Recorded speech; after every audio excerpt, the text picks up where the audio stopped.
and Bay of Bengal in the south. So this zone, these coastal districts are very prone to cyclones, and there are so many rivers, so flood every year the country faces floods. And if you think about the socio-economic conditions, then 152 million inhabitants, very small land, and 47 million lives below the poverty line. So it is about 31.30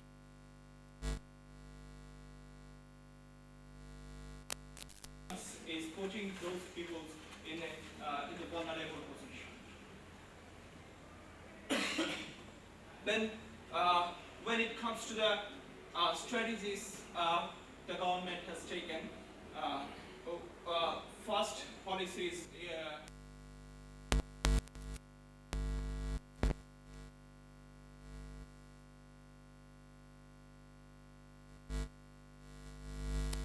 was taken, and there is, as I noted, that little participation with the affected communities, because this policy was response to the one of the UN conference of parties, COP5, and then in 2008 Bangladesh has initiated another policies which is it is called Bangladesh Climate Change Strategy and Action Plan. This is driven by the mainly UK. UK gave the financial resources and technical resources to put this policy on the table, that they can finance the climate change adaptations.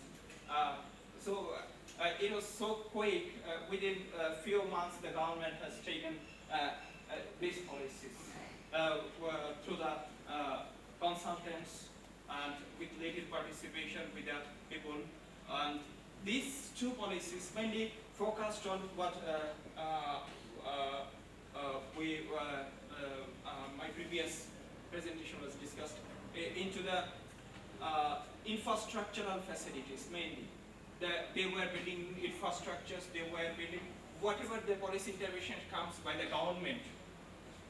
It's all about the infrastructures. But these infrastructures would not work if the government do not consider about the soft technologies, the local institutions. They don't consider about the local institutions. What the people of the communities are thinking. Do they really need these interventions? I talked to a lot of people about these issues. No, we don't need this shit. I mean, we need something else. You know, I mean, why don't you leave us like we are? So people voice is like this. Then government has created two funds for helping those communities, the affected communities, and these are the list of the projects. Some of the list, it is multiple cyclone shelter they are building, afforestation, cyclone affected communities, they are giving drinking water, something. But what my argument is, we have to understand the needs of the communities. Do they really need these infrastructural development things, or do they need something else? Because livelihood, if we consider the livelihood is the main point, then we have to take the local institutions, local norms, local networks. That's all we have to understand. I'm skipping this slide. And NGOs also there, you know, and I talked some of the NGO guys. They are talking, okay, we are here for like visitors. You know, we'll not be there after 2 years, after 3 years. But what will be in the communities? So they also think that governments have to play the key roles.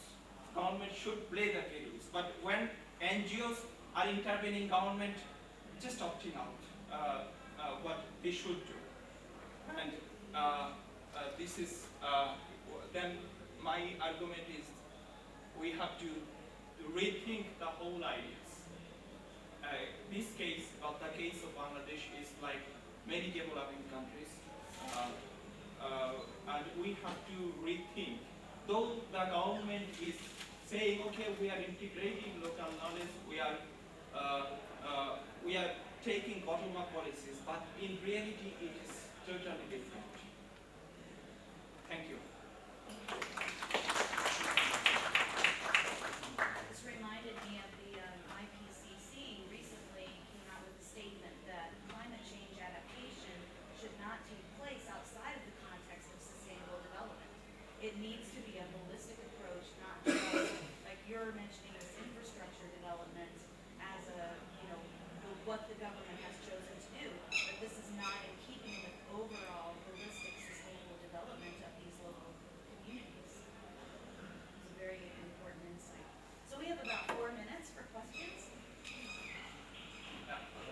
Yeah, I wanted to hear your take on the first paper, the 3 key one, because you're clearly calling for something similar that they are trying to do. You're calling for a bottom-up approach that integrates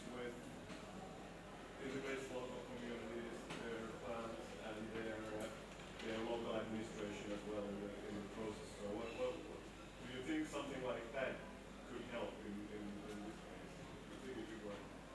Right. It's very challenging though for the government how they will integrate this local knowledge, because NGOs, as I said, NGOs are very grassroots. They have sort of grassroots programs. They are thinking, okay, we are working with industries. We have knowledge base. We are learning things, and we disseminate these things. But government doesn't care about this. This is the one point. But it's not still on the table, but it should be there. I mean, they are dependent on the NGOs, but they are not putting things in a sustainable way, because they are not sustainable for the communities. The government will here, they have the core responsibilities. The local government, or what is we call like panchayat, we call it union parishad, the local bodies. The local bodies is not taking responsibilities. They are asking NGOs for the money for the percentage, because we are seeing that things like we have to see that things differently, and we need to put base on the table for the government. Yeah, please. Well, of course, you said yourself that this is extremely complex issue. When you can consider so many factors, and changing one factor may affect how other factors are working. And so the process of finding the right strategy is a complicated process. But I have seen very recently something what you may be a little interested in. Thanks to the money we got from Walton Foundation at Arizona State University, they built something what is called Decision Theater, which is exactly a theater. It's like a room like this with screens all around, big screens, and they created a software which is allowing you to make decisions by the government how to deal with certain type of problems. So, for example, in this situation, you have to have the list of all possible factors for change you can make. So you work with the community, you just build up infrastructure, you give money here, you give money there, and then the software is showing how this will affect all the other factors. So what will be the economic status of people, how people will be happy, what will happen in 5 years, in 10 years, and it goes like this around. And this allows you to make the decisions which usually it will take people half a year or more for the whole team to come to something like this. So I would suggest you to kind of investigate this. I can give you later the link of the flyer about this. This is something about, and they just look for partners at this moment, for anybody who would be interested in working with them and applying this software. We have one more question in the back. Yeah, hi, thank you. Thank you for your offering. I saw with a fair amount of interest you were talking about responding to local cultural contexts and institutions, and also about extra-local institutions. I've done some work with community and local organizations. So there's no questioning the imperatives of involving those flavors. But my big challenge with these issues is that they fail to respond to the scale that is required. to muster up a collective assault on this problem. The other thing is climate change or has to be placed in the wider fabric of global sustainability issues. It's termed in a very indulgent way as almost a super wicked problem, right? A problem that will confound neat, partial abstractions and isolated solutions. So, and governments basically have kind of really lost that bridging capital, bridging social capital to really involve and inspire confidence in local communities. So how will you reconcile that? The unquestionable need for government to step in, the essential task for NGOs to possibly, they've been acting in those voids, institutional voids, to create that bridging capital. And how do you see the local institutions reconcile with the functioning of the extra local institutions, and how do you see them harmonizing a collective response to this problem that kind of really involves flavors from diverse disciplines? And you have exactly 40 seconds. I commiserate with your predicament. I'm sorry about that. To be more precise, I mean, government has that structure, from the national to the local level, Yeah. and all the capacities, I believe, Yeah. in every developing countries, but they are not taking the responsibilities. What I would like to add, because of they are not taking the voice of the people. They are putting to take these responsibilities, and then NGOs are coming up. I mean, then okay, we're not there, but we have partners I there. think we're gonna have to continue this over tea, because literally we have 15 So minutes. supply creating its own demand. Yeah, it's good. I mean, we'll continue this conversation Yeah. over tea. Okay, So, thank you. yes, thank you very Thank you much. very much. So without further ado, we have our last paper today.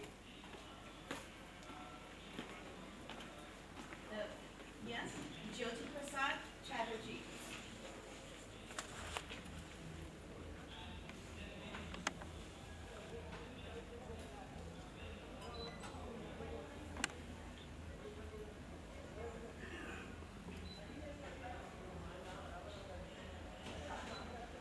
Good afternoon, everybody. The title is Forest. It's a slightly different one. Last preceding three were on local governance using local knowledge. And I will be viewing the local in a slightly different context of development critique. So forest, Adivasis and the Forest Rights Act. By Adivasis, I mean the quote-unquote tribals, tribal people of India, basically. So Forest, Adivasis and the Forest Rights Act 2006, exploring the neoliberal agenda. So let me start with two related concepts. One is dispossession and the other one is displacement. So these two are often used interchangeably, but I think there are a sea difference between these two concepts.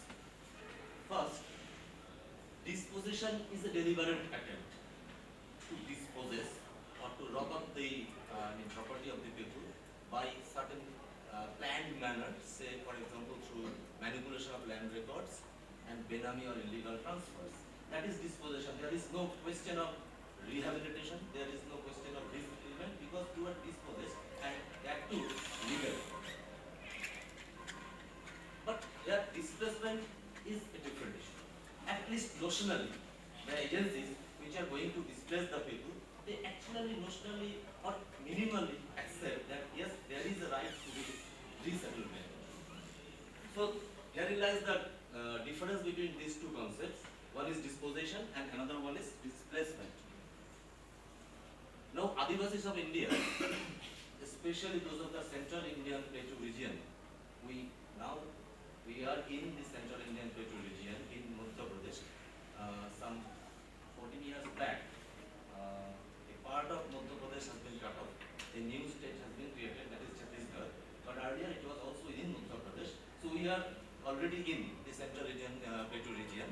And Adivasis of India, especially those of the central Indian Plateau region, are the worst victim of these two processes. Systematic dispossession and displacement took place, and the Adivasis suffered the plight very badly, because out of the total displaced persons, that is the figure, as of July 2010,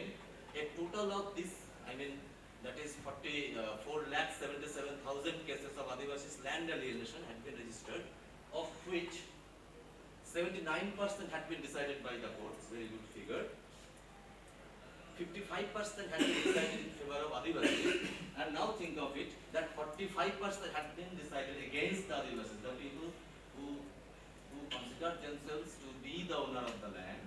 They are the Protestants of this country. Now, the court of this country, they have decided 45% of the cases of land alienation against the victims.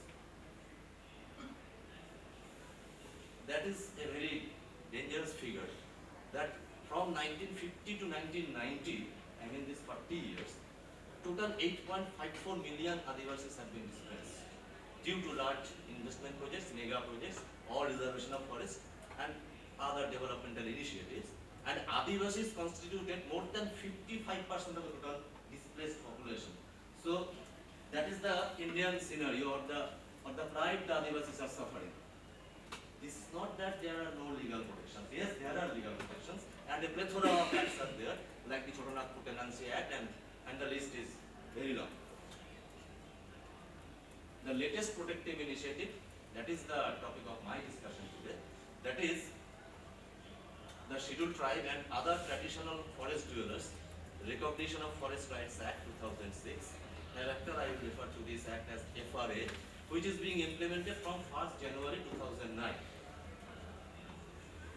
The goal of this presentation to critically evaluate the possible implication of the act for the Adivasis. That what's new with the act? That the government in the year 2006 has come up with this, legal shield. So that will be my course of analysis.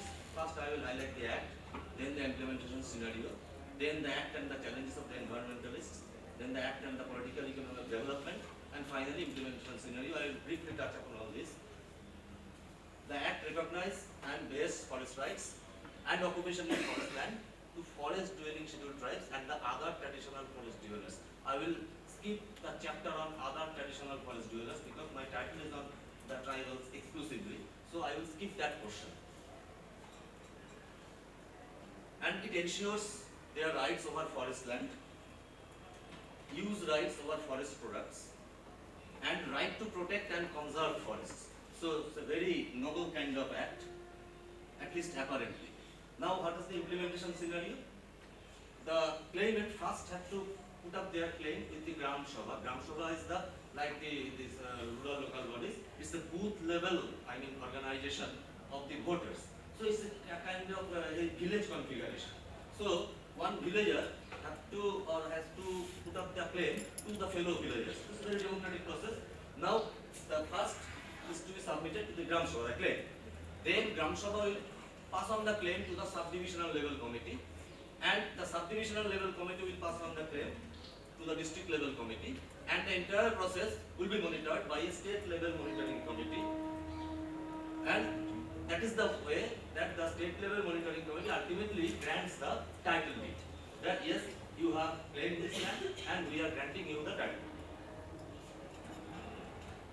Now some of the environmentalists, they have challenged this act simply because they consider that these local people, that was the contentious issue, that whether local knowledge should be used for governance, that the local people, the Adivasis, they are ignorant.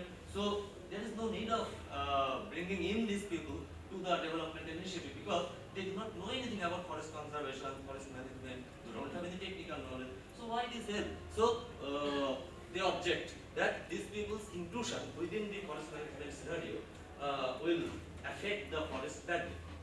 But just my earlier speaker was mentioning that Conference of Parties decision was totally against of it. That the Rio Declaration or the Convention on Biological Diversity, United Nations Forum on Forest, they all are recommending that yes, local knowledge, local people's knowledge should be incorporated within the planning of forest management. But how this section of the environmentalists, they are putting up this case is very interesting. Now, not only the environmentalists, the challengers are there also in the Ministry of Environment and Forest within the Government of India. So what is their challenge? That the implementation of the act will result in the depletion of the country's forest cover by 16%. Okay.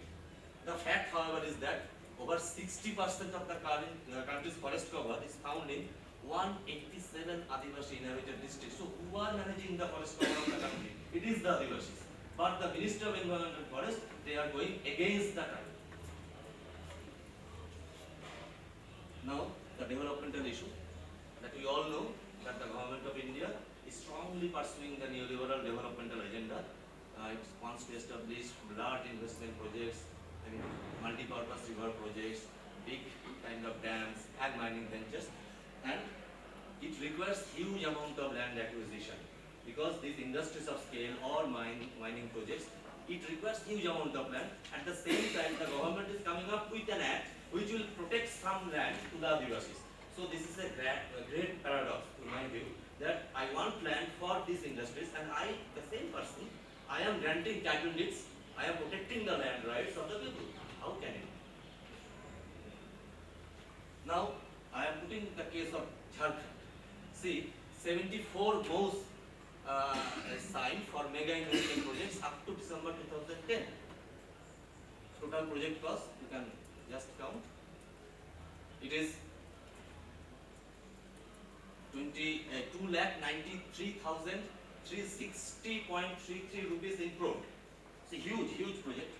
Jharkhand is a very tiny state, new state formed some 14 years back. When Chhattisgarh was formed, at the same time Jharkhand was also formed. It's a very tiny state, a smaller states of India. But look at the investment potentials. Obviously, displacement and land alienation of the Adivasis will magnify manifold because Jharkhand is the home of a large number of Indian Adivasis. So what is the real motive of this act? I will go to the implementation scenario rightly. Up to 30th September 2013, a total of 3.5 million claims have been filed, of which more than 3 million have been disposed. So 86.96% claims have been disposed. So very steady progress. More than 1.4 million titles have been distributed. So titles also have been distributed, and that is 1.4 million. So 39.75%. That is the question. 39.75% titles have been distributed. So straightaway 61% titles have been rejected. Claims have been rejected. Now the implementation scenario state-wise, I have listed some major states. Tripura heads the row. 65.97% titles have been distributed, and the least is in Tamil Nadu, where 17.09% titles have been distributed. And the rejection of claims, high rate of rejected claims, especially at the Gram Sabha level. The rejection takes place at the Gram Sabha level. The Gram Sabha just does not pass on the claim to the higher level committees. That is the problem. In the Adivasi heartland of central India, the rate of such rejection is indeed very alarming. I mean this Chhattisgarh, Jharkhand, Odisha and some part of West Bengal, that is the Adivasi heartland of India. And in these states, the rate of rejection is very alarming. What is the rate of rejection? Up to 30th September, in Chhattisgarh it is 55.97% claims have been rejected. In Jharkhand it is 40.37%. In Odisha, slightly better picture, 25.75% claims have been rejected. And in West Bengal, 58.19% claims have been rejected. And I should remind you that these are the states where Maoist activism is very strong. The Naxalite activism is very strong in these 4 states. And look at the rate of claim rejection here. The reason of rejection, the government's view, non-availability of written records. I doubt that how these Adivasis, who are the marginalized, who are out of the mainstream Indian population, can have a kind of written record of their land. Non-possession of forest land, how can they put up the paper that yes, I possess this forest land? They are total out of this, they are primitive, quote unquote. So how can the modern Indian state now claim a possession record of forest land? Multiple claimants, this happens. One piece of land is claimed by so many claimants. So this happens to the so-called civilized persons. But how these primitive people can sort out this? There are multiple claimants of the same piece of land. And now doubtful tribal status. This is a very complex problem because tribal status, how can I claim that I am a tribe? Only if the government gives or issues me a certificate. And this certificate is again a written document which has got no value to this Adivasi people. They are hunters, gatherers, or shifting cultivators. They do not have any kind of say, they do not give any priority to this written record. So what does that government certificate mean? That is also very dubious. Anyway, I will just go to the point of rejection of cases, that what happens if the claims are rejected? The excess land will straightway pass to the government, and government will use this excess forest land to non-forest purposes, and that is also built into the Act. The Forest Rights Act has been built into it, that yes, if there are excess land, unclaimed land, we can use it for non-forest purposes, like mining and other kinds of things. So, claim rejection will definitely benefit the developmental initiative of the government. Now, what is the other way around? If the claims are approved, if the claims are granted, then right of occupancy is limited to maximum 4 hectares only. Earlier, the Adivasis used to graze throughout the village, throughout the forest. So, their occupancy right has been restricted to only 4 hectares. Traditionally, under community ownership, they used to access the entire village. The Adivasis usually record, this is a very interesting case, that the Adivasis usually record only their homestead and land of immediate use in land survey and settlement operations. So, I just claim 1 hectare, 2 hectare, not also 4 hectares, which is entitlement. Because I consider my homestead land as my land, and the others common land. So, I have just claimed for 1 or 2 hectares, and the result will be, thus a good amount of land can pass on to the government, because they are not claiming at all. We are granting 4 hectares, they are also claiming little more or less than that. So, a huge amount of land can be vested to the government, and land acquisition may become rather smooth, legal, and legitimate. In both ways, either claims are rejected or claims are accepted. Both ways, the government are going to gain a huge amount of land which can be used for non-forest purposes, for other developmental, quote-unquote developmental ventures. So here is my conclusion with a very grave concern.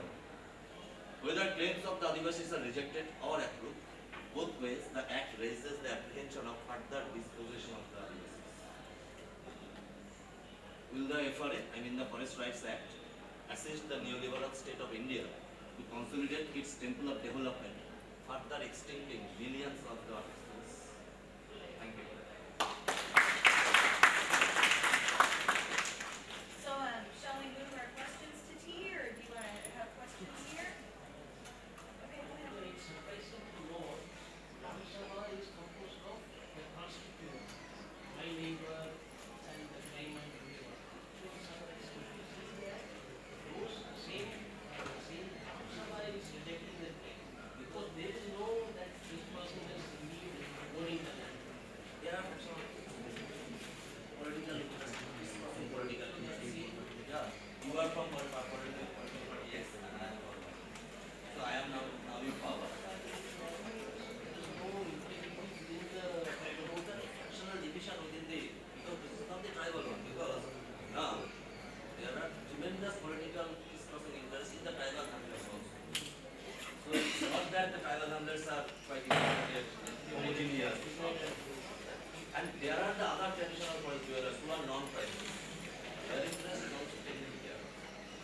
If they are in the majority, then the case of the Adivasi Very informative panel. Thank you very much, everyone. And our questions. Let's continue, and then many of us will reconvene back here after tea. Thank you very much.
फिर disturb कराएगा।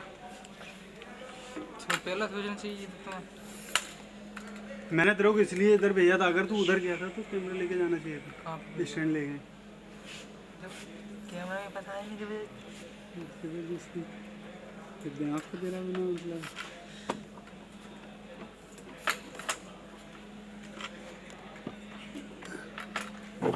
Stand पकड़ो, stand पकड़ो। पकड़ा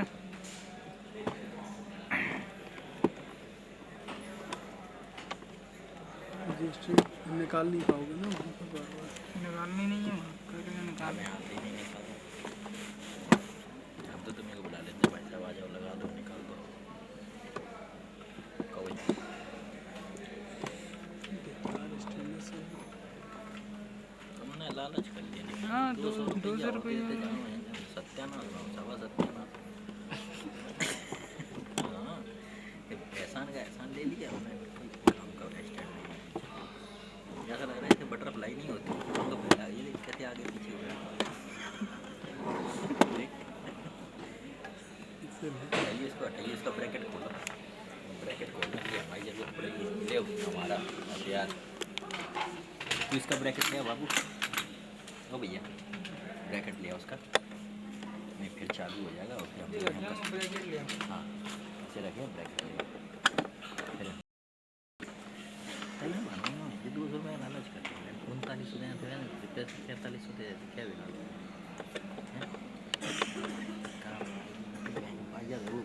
चिंता होता है। अब इनके बाद कौन सा होंगे, वो भी ऐसे ही होंगे। फिर तो कैसे भी होता, कम से कम उसकी रिस्क ली, किसकी रिस्क ली? उसका स्टैंड उसकी रिस्क। ये हैंडकमैन कभी यूँ चलता, कभी यूँ चलता।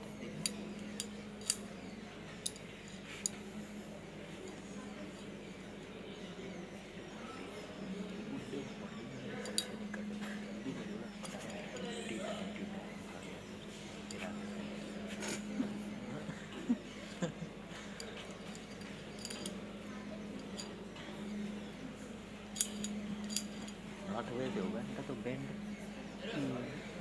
8:30। बस तो फिर घर चले गए ना हम तो। क्यों? तो और करेंगे क्या? बैंड नहीं सुनोगे?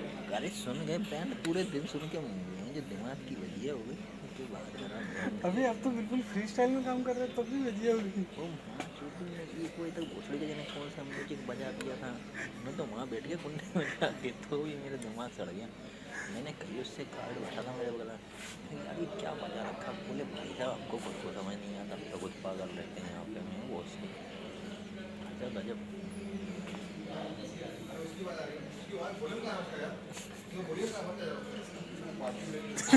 क्या हो गया?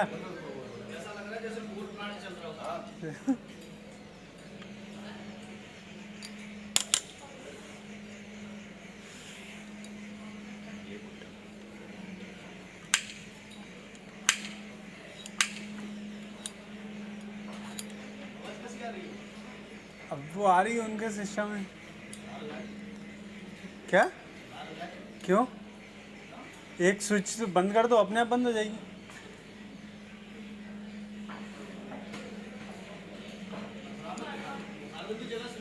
हैं? हाँ। अच्छा, तो खा के आए होगे? खा के आए होगे?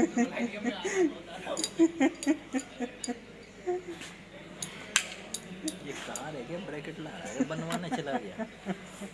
वो कम थोड़ी ना है भाई, क्या सोचता है?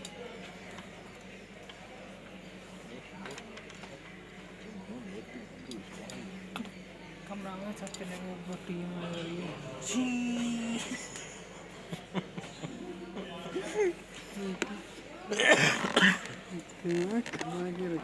आवाज कम करते 3 दिन की वर्कशॉप है ना, ऐसे ही निकल जाएगी। अभी लड़कों का फ़ोन आया, बोले कहाँ हुआ सर? मैंने क्यों? बोले थोड़ा सा काम था, मैं नहीं बताऊँ। बोले अरोरे के बारे में बात करनी थी, मेरे को नहीं करनी। बोले क्यों? मैंने बताओ क्या करना है। बोले वो एक फ्लाई कैमरा होता है ना, फ्लाईमैन कैमरा, वो चाहिए एक। मैंने नीचे कैमरा कब से आ गया? बोले नहीं वो एक होता नहीं ऊपर ऊपर चलता है। अरे मैंने कि यार क्रेन कैमरा बोलते हैं उसको भाई। बोले हाँ हाँ एक वही चाहिए। अब तुम कहोगे कि मैंने उसका भी पैसा नहीं लेना पड़ा। कौन सा कैमरा लगाओगे क्रेन में? 9। कौन सा? नहीं 9 क्रेन का तो कैमरा साथ में आता है भाई। देख ली इसकी ऑडियो नहीं बंद हो गया है। नहीं अब नहीं बंद होगी, वो चेक करके लगा दिया था ना। चलो ठीक है ये ठीक है, इसको टाइट कर दो। अरे ज़्यादा बंद जाओ, इधर बोलने वाला है। हाँ बस नहीं वहाँ पे रहता है वो पोडियम, ठीक है। तो इसलिए ये पीपीटी हो गई और ये पूरा हो गया। नरेंद्र जरा इस कैमरे को सेट कर ले तू कैसे। क्या सही तो है, लाइट सही तो आ रही है। लाइट सही है इसलिए हो गया। मैंने वही सेट कर रहा था। चलो आप उसको लगाओ। लीडें बनी है ना। चलो आओ।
Oh, great, excellent.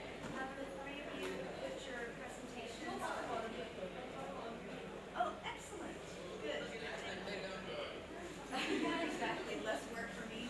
In the last session, the computer wasn't working properly, so it took us about 20 minutes at least to get the presentations up, so very glad everyone is Johnny on the spot today, so.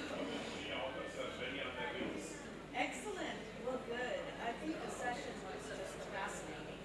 Excellent papers.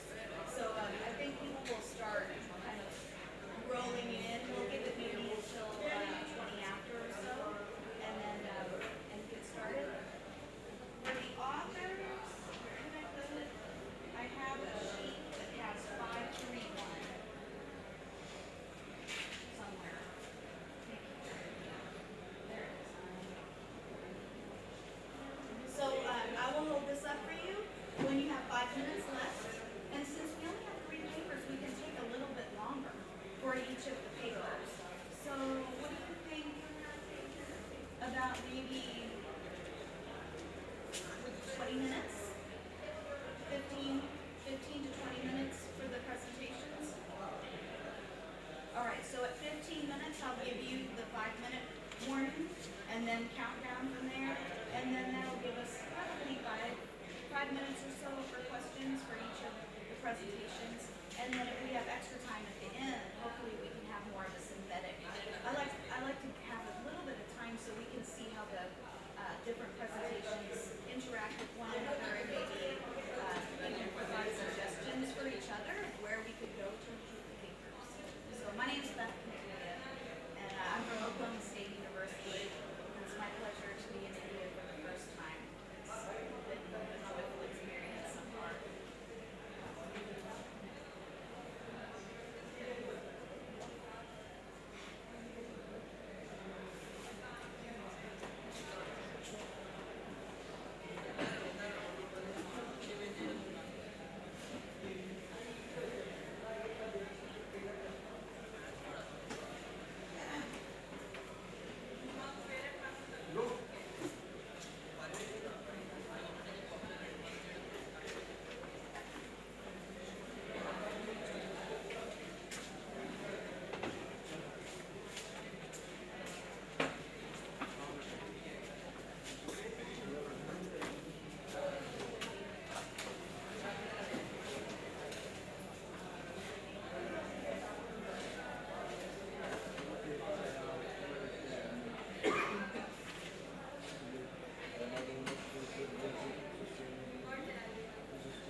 that time I came across with this sacred groves also.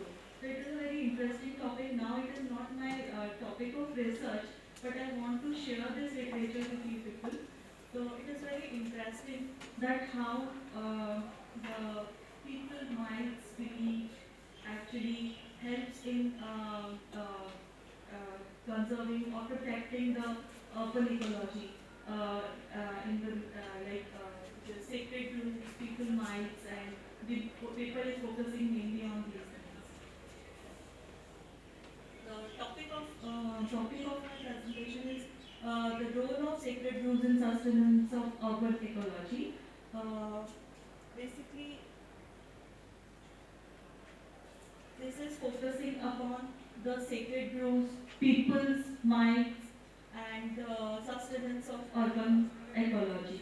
Like people and mind is here is basically related to the beliefs which my earlier the earlier speaker told about the Adivasis and all that.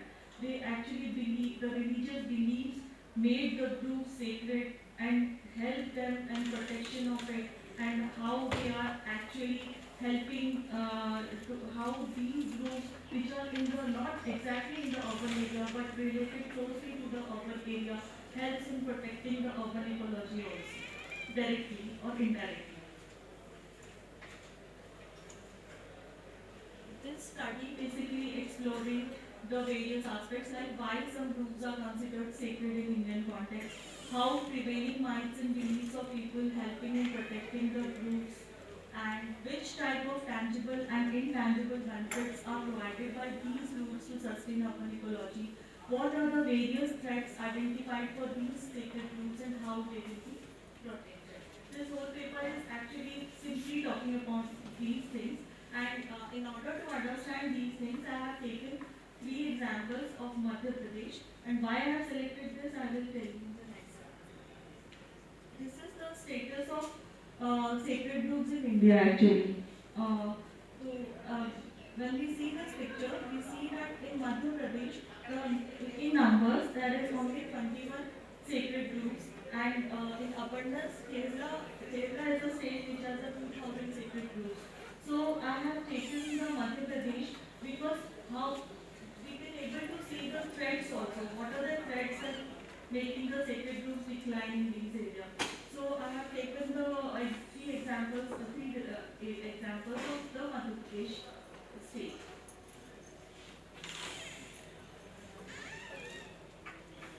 Basically, I am talking about the community. Communities are actually playing a very crucial role in conservation of natural resources. It is not a utilitarian like idea, but it is a rooted deep in their cultural ethos. So there are many examples which that community conservation practices in India not only help in maintaining the sacred groves, but they also help in maintaining the ponds, lakes, wetlands, animal habitats, etc. The one such significant tradition is a worship. Worship is actually protecting the patches of forest dedicated to deities or ancestral spirits. These vegetation patches have been designated as a sacred groves. Actually, those groves which they are related, their beliefs are related to them in the name of deities and in the name of their ancestral spirits. These type of vegetation patches are known as sacred groves. So we come to the next slide. This is a very I have only kept this slide in order to introduce that this is one folk song which was translated in English. So this is like, come over, O Bada Dev, sit in the dense shade of a sajat tree. Like they are actually worshipping the tree as a god, and they are asking that this tree, we are worshipping this tree because we come here and take rest and do good for our village or our community. So this type of beliefs, this type of folk song are also there, which help in helping in conservation of these sacred groves. Similarly, this is again this is a symbol of Lord Buddha Dev, or Bada Dev, the tribal god equivalent to the Lord Shiva, which they are worshipping. Actually, it is a kind of if we see that this type of paintings can be seen in their residences and in their wall pictures also, that they are worshipping the trees like like god or anything. Similarly, this is again another good example, that how the spindles are like kept around it and they're worshipping the tree as a real god. So this is these are some. Apart from these sacred groves are helping in providing the environmental benefits like conservation of water resources and enriching the biodiversity. Not like they are not only giving their presence is not only giving the environmental benefits in life, but flora and fauna is also actually also enriching the flora and fauna, also insects, animals, the endangered species and threatened species also are protected by this type of protection of this type of sacred groups. So rare and endemic plant species and also biomass, increasing the biomass and the soil conservation and nutrient cycling. All these are the benefits, tangible and intangible benefits of from sacred groups. I have already told that I have selected the case study on the basis of this, like in Madhya Pradesh, because there is a least number of sacred groups. So I have selected the three examples, that is Amarkantak, Mandla and Tindori. Well, Amarkantak is actually situated in the Anuppur district of Madhya Pradesh, and it is also these forests has been given a status of bioreserve in the year 2005, because the forest in this region are very old, and it is managed by basically a local communities. As earlier speaker also told that some of the land is actually worshipped and looked after by the communities. Like there are some tribes who are worshipping them as anything, but they don't have any right on those forests or anything. But they are the behind the scenes of protecting these sacred groups on the basis of these beliefs and myths. So the deity varies in each case. Some deities of these groups are goddess Narmada, because all these three examples are actually existing in where the Narmada originates, and it is the lifeline of the central India. As the Narmada river is the lifeline of the central India, and all these three examples actually it is the surrounding of the Narmada river. So the Narmada is also the goddess Narmada. The forests which are protecting the goddess Narmada is they are worshipping it like that. That the river is giving them benefits, and also they worshipping those forests as a protection of Narmada.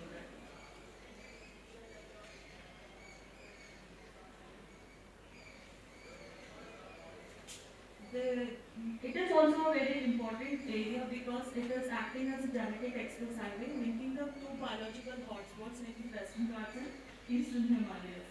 So it has again a very important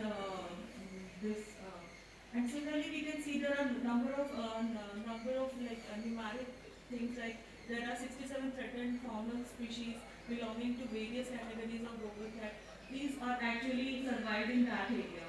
So this is again, these type of sacred groups are helping in survival of the endangered species which are threatened, which are declared as a threatened species.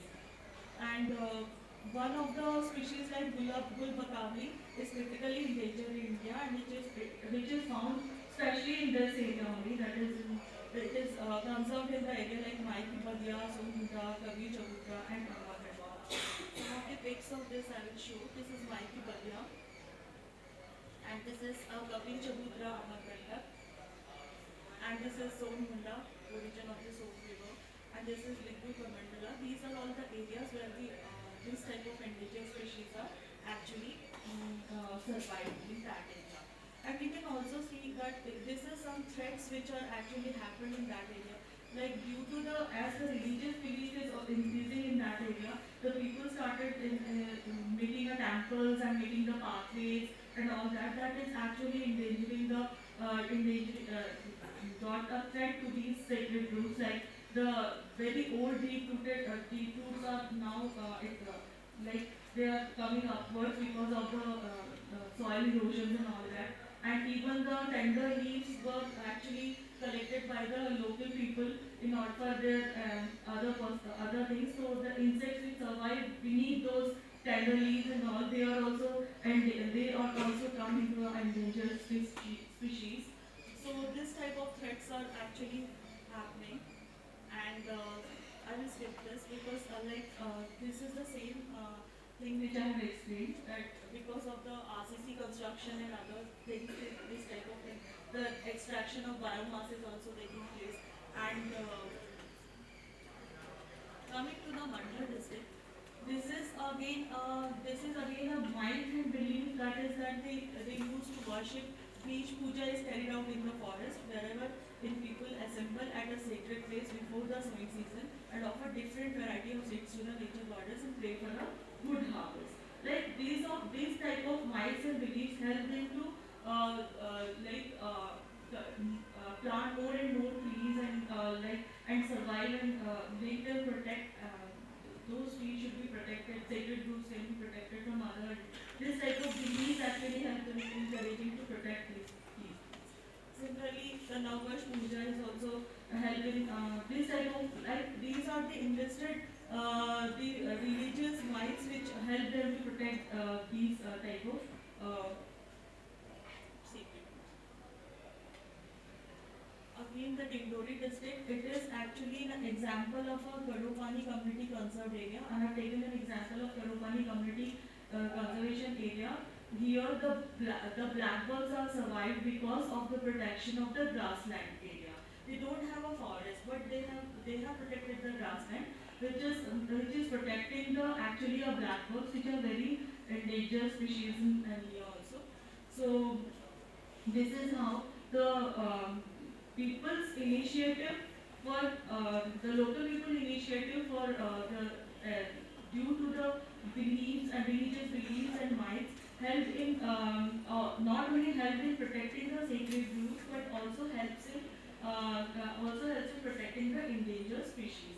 These are only the examples. The findings from the case study, I want to say that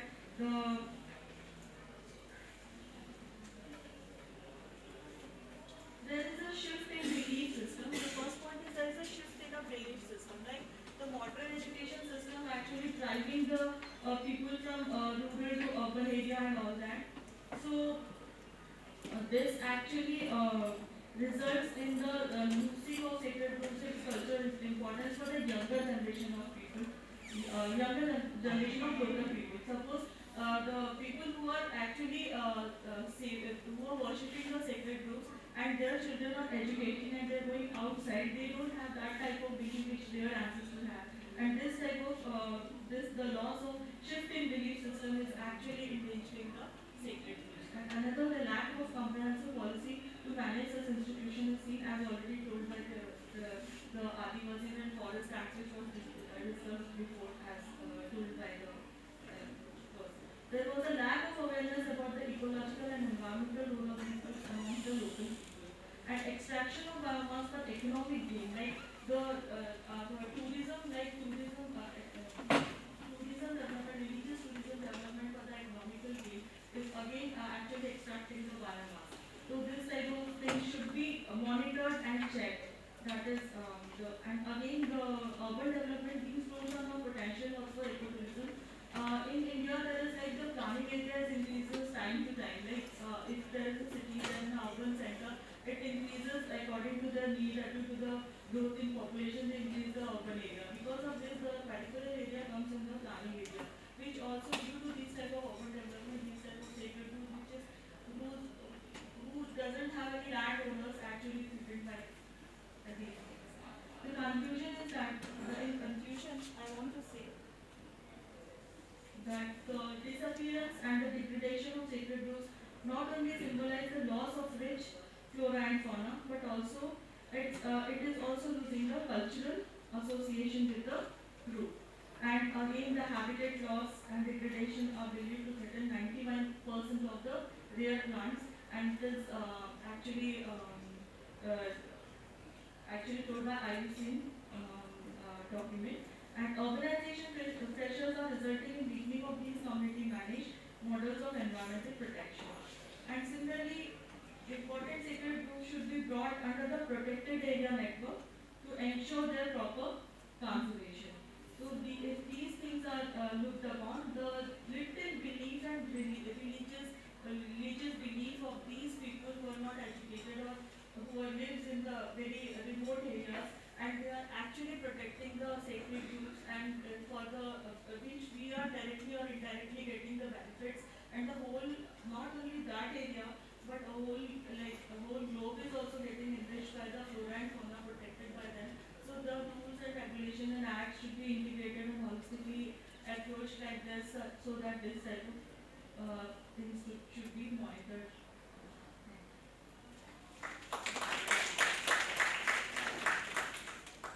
So we have at least 5 minutes for questions, comments, thoughts, insights.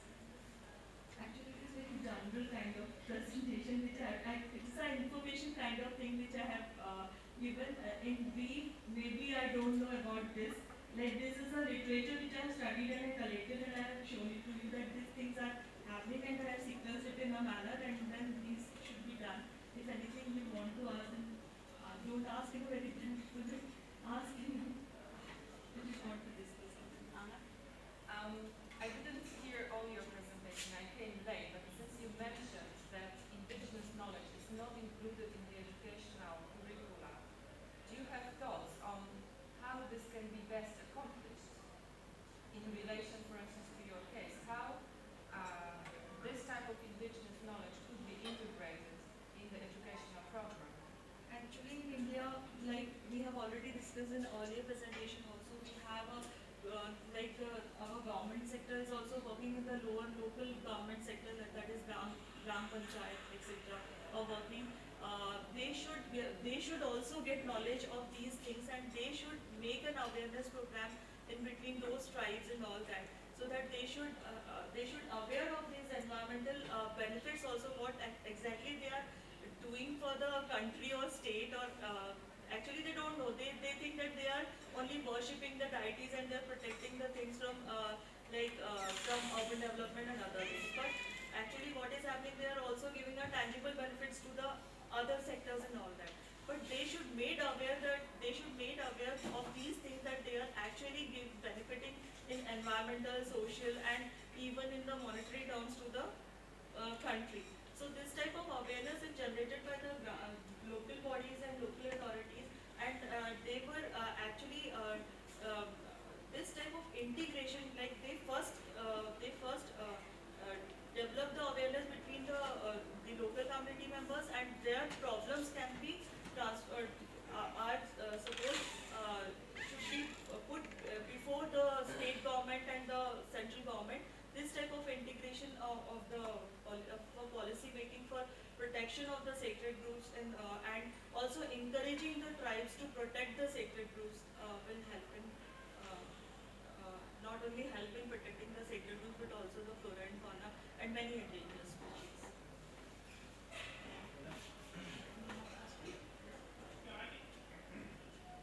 Coming from the School of Planning, which was here in the beginning, I was wondering, in School of Planning, given an exercise, what kind of protection measures and conservation measures do you people do?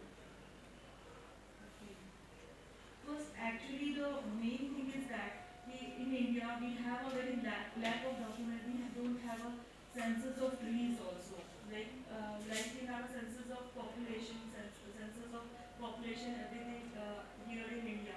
But in India we are lacking the information about the green spaces and available green spaces, where India is actually very rich biodiversity and all, because it has many reserve forest and bioreserve forest, and so I think that first as a planner, I first want to delineate the areas in the natural plant, unplant areas in the state. First we take a small areas, like we unplant areas, and we actually delineate those areas and get the information about it by using the GIS and all any technique. We should actually get any numbers of those species or anything. Like at present we have a numbers, but we don't know. These numbers are given in a very it becomes in 2001 or 2000. After that, there is no any numbers or any work has been done on this because some states in India, like Maharashtra. Agreed. The first level is GIS based Yeah. information state. Next what? Next, after that, we have to actually now this is a physical incursion. Like we are doing the physical incursion. Then we have to also have a social incursion because how these areas are, what are the problems? Is it protected by themselves? So sometimes it is protected by themselves. Why? Because of the topography and all that. So we have to list the parameters and indicators actually. This type of area is protected due to these parameters and indicators, and by these parameters and indicators we will come to this type of environmental benefits are again environmental benefits should also be seen. That it is a kind of a sustainable development. If we are talking about the urban development, then that is physical, social, economical and environmental development are considered. Similarly, for the urban green space sustainable development, it is very we have to make a green system. In Europe and other countries, they have developed the green key strategies, and they have they are working on have a method to measure the performance of green spaces. So, but we don't have such type of tools. As of now, I think we have to develop such certain type of tools to which can be user friendly, not only for the student like us, like we are planning students and doing research work and all that, but also it should be like a prize and all. They also understand that how they should know the importance of the things which they are doing. So this type of integration, I think, I suppose. But I don't know the actually methodology. I don't able to tell you. We have several other questions, so I make sure. I'm Rajan Narik from Environment Department of PMC. I have one question regarding that. There should be, that is my suggestion rather. There should be rather documentation for the whatever the two sacred do you have mentioned it. Some biological students, some life science students should do it regularly, and there should be regular monitoring and how much degradation is taking place in this. And secondly, there should be I don't know whether this forest people can act in this case, whether they can take over that because lot of That is what, sir, I'm saying that what is actually happening in Indian system, like what MOUD is working aloof, and again energy system is working aloof, MOEF is working aloof, and there is no integration between them only. So what is happening that whatever initiative taken by UT is not actually bothered by EF. So this type of problem is there in the upper level. So we have to enrich our content from the lower level. Bottom to top approach will be benefited because they are sitting there and they don't know the real values and ethics. If we as a at the local level, if the people are like nowadays it is happening that people are very much aware and they were doing with the help of NGOs, they were putting their problems before the political in the upper sessions. But this type of awareness is not there in very remote areas. So that remote area should also be looked after on these parameters. Well, I'd like to make a comment as well because you bring up the very important fact that we observed in the United States and I think all over the world that as secularization moves forward, often we desacralize space and natural space, and what it happens is we then replace that reverence with commodification. And so even though, like on the one hand, you're showing that the ecosystem services are still being preserved because of this, we think the secular drive would then lead to conservation efforts, etc. But we don't always see that taking place. Instead, you see just a denigration of the area. You see very short-term profit possibilities, and then you forget. Even in urban areas, we can see this type of heights and beliefs. If there is any people ka ped or if there is any budget ka ped, then people start worshipping it, and the area around it is protected to protect that tree that it is actually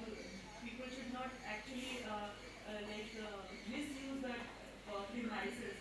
So I think that the sacred groves, if protected in an urban area where there is no place for a person to build a house, then this is a very important thing that how sacred groves can be protected. Maybe creating cultural heritage. I have seen that even in Kerala, most of the sacred groves, when the people, tribal people became well off, then they just cut down the trees and they built a temple there. And even in your case, you showed that they built temple. So just giving reverence to the nature and like, I agree with her that we have to make people more and more reasonable why we want to save trees. Instead of making it sacred or doing such kind of value that is linked with the nature, and should be more ethical in that particular context. We're gonna have to move on to the next paper because we've gone well over our half an hour kind of slot for the paper. So hopefully I'm trying to reserve about 15 minutes at the end where we can have a broader conversation. We can always come back to this paper at that time. So thank you very much. So our next paper is looking at the cultural practices in conserving people trees. So we're staying with our theme of great trees, which is fantastic, and looking at urban ecology again. So thank you very much.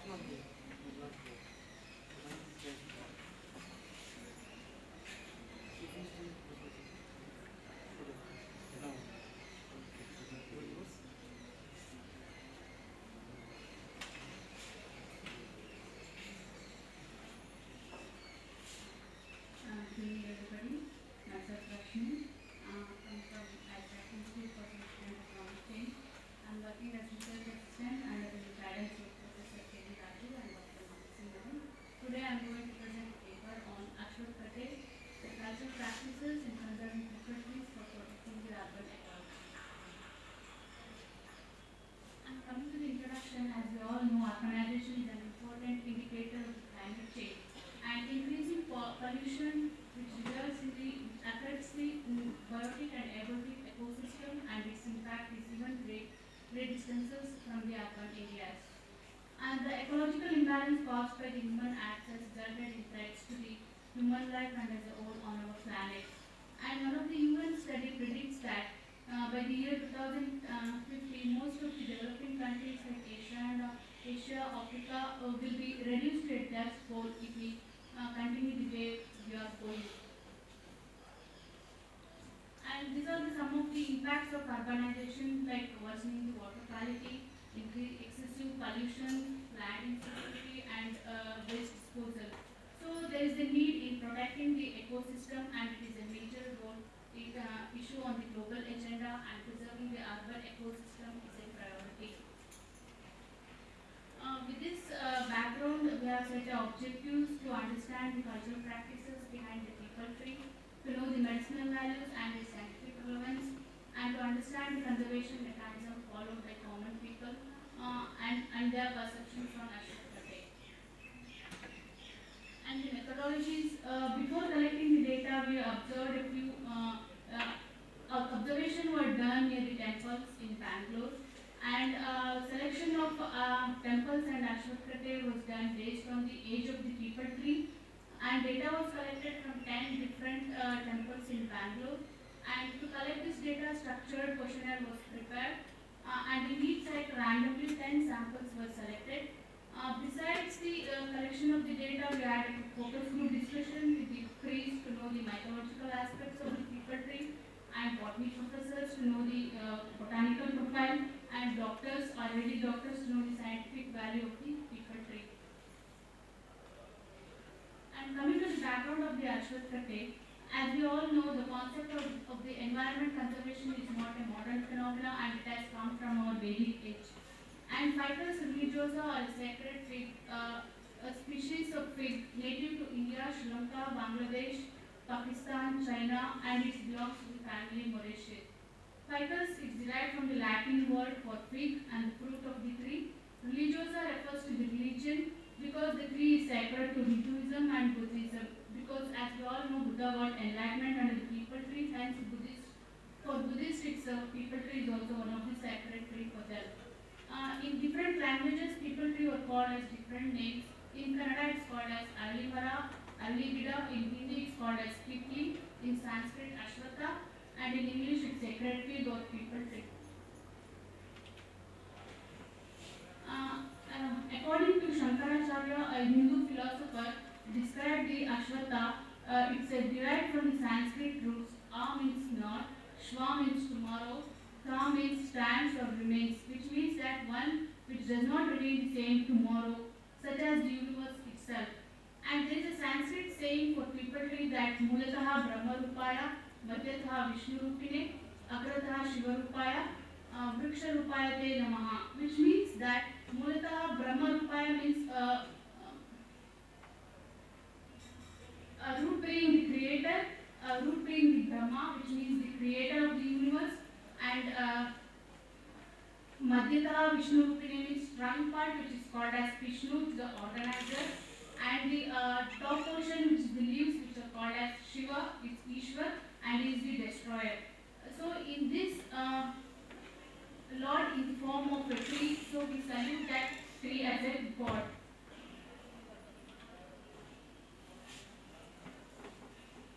People tree, or along with the people tree, like other trees like neem in South India, banyan tree in North India, planted in temple premises or in other places are popularly called as Ashwatkate. In locally it's called as Ashwatkate, or officially is Arali Marada Kate in Kannada, and officially it's called as Ashwatkate. Kate means it's the platform constructed around the people tree, so it's called as Ashwatkate.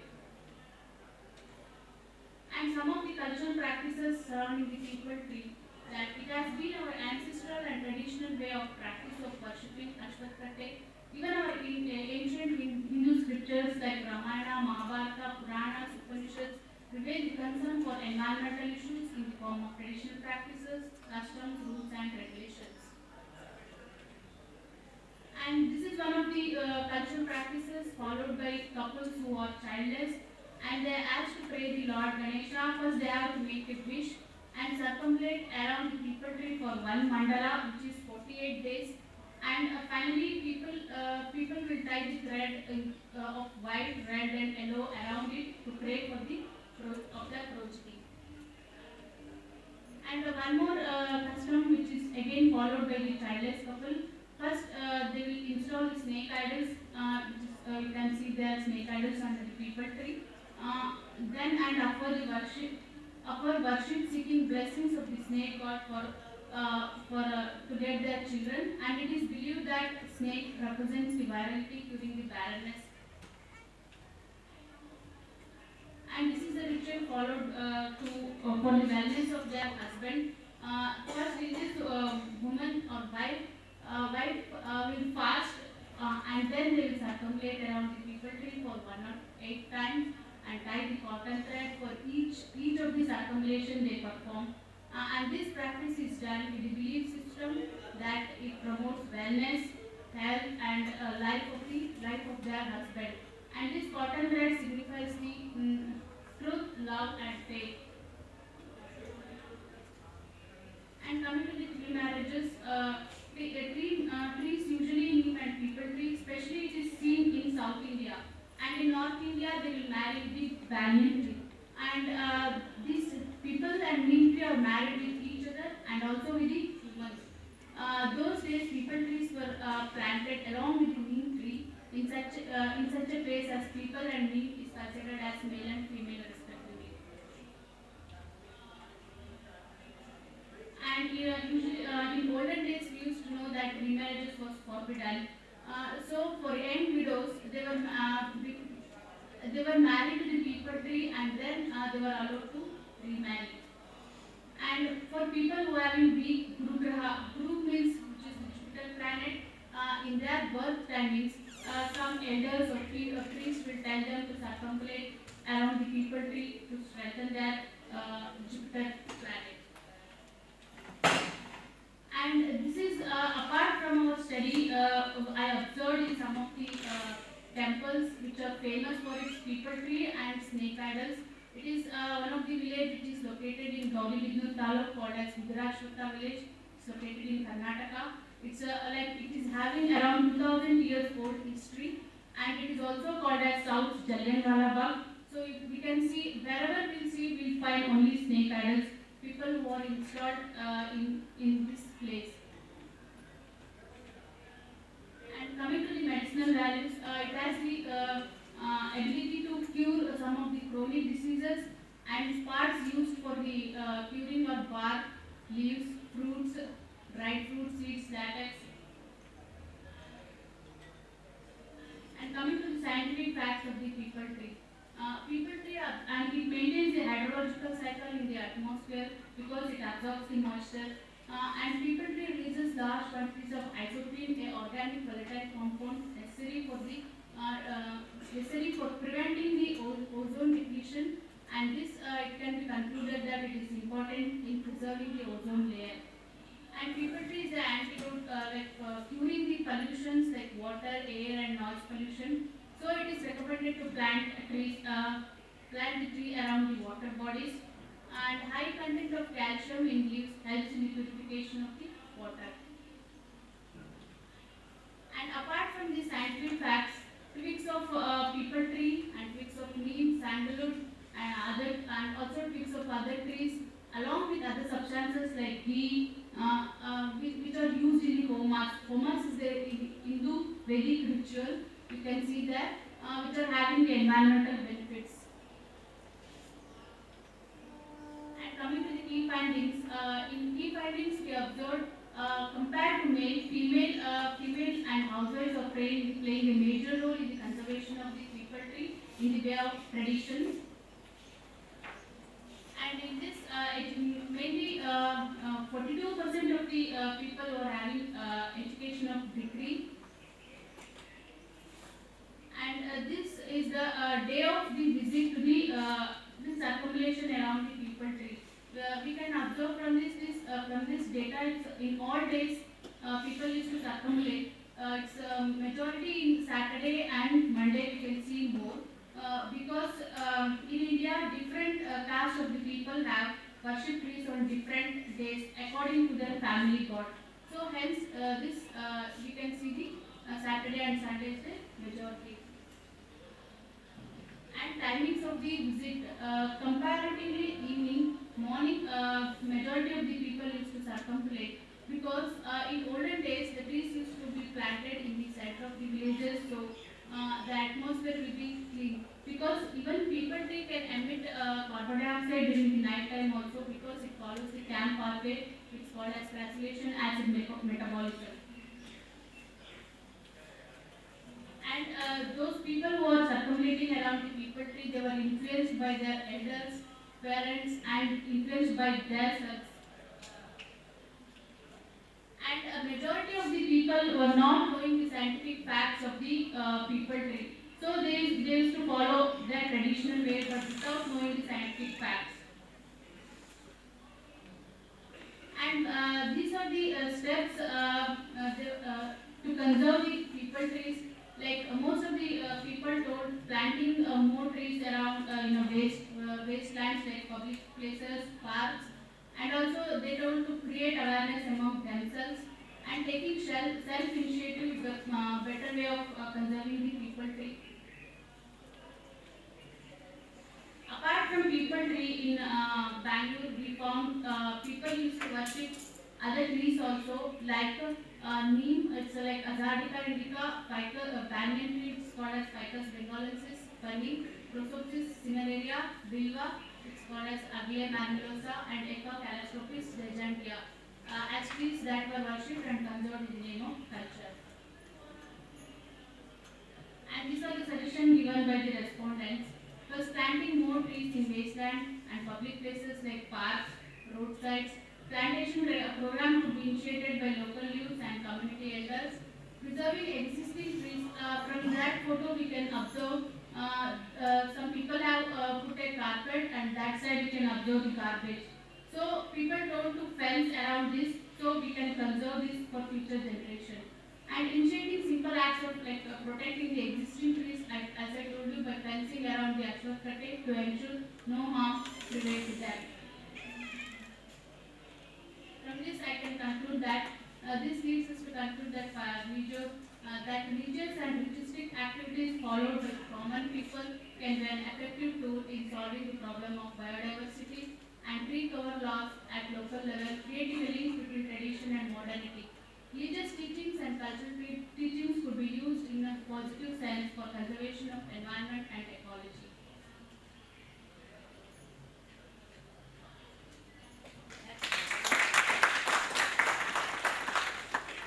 So we have about 10 minutes. Questions, comments, thoughts? Yes.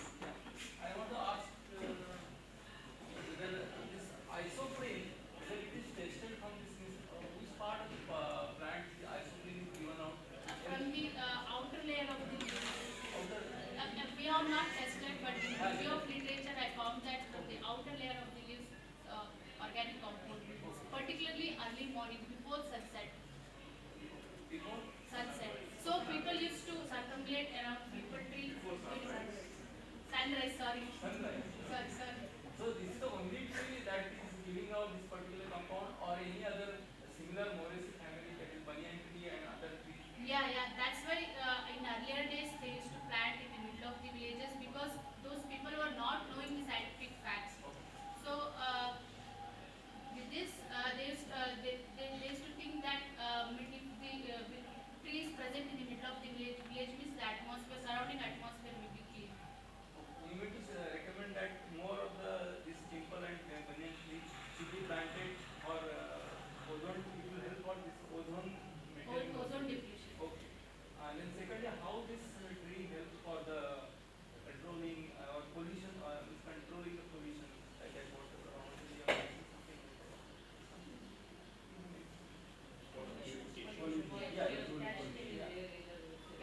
Calcium, because of the calcium present in the leaves, will help in the purification of the water. Or what way the air pollution will get also there. Like is the carbon dioxide more, or is it absorbing more of carbon dioxide? Yeah, because it follows the CAM pathway, means during night time also it will produce the oxygen. So by that way, it may purify the atmosphere. What is the amount? People tree captures around 2,252 kg of carbon dioxide per year and produces 1,712 kg of oxygen per year. This is the reference I got from literature. I'd like to make a comment on a more sociology or anthropology. The presentation before this was about sacred groves, and common understanding is that sacred groves are largely, rural or tribal or indigenous. But I think this presentation shows that even in urban areas, it cannot be called a grove, but the whole idea of if you have a sacred element as opposed to a profane element for any kind of organism, there is definitely a step up in conservation limits. And I think this is an important follow-up, because it's not that sacred groves or the whole mentality or the whole attitude towards sacred groves is essentially rural or tribal. So I think this is an important finding that you can put also in your study, that in a city which is known for IT like Bangalore, if you've had these observations, I think it could be interesting to see in other cities as well if there are similar practices which are being followed. Thank you. Other comments, thoughts? I just want to know one thing. It's very good presentation. Thanks for that. Do you really think that propagating religious ideas in that way to protect or conserve natural resources is actually going to be in the long run going to produce a kind of social justice and that kind of society where everyone has their own respective space? Like, do you really think that do you really think that these propagating these kinds of like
powerful economic sense, then they just cut down the separate groups and they build a big tent.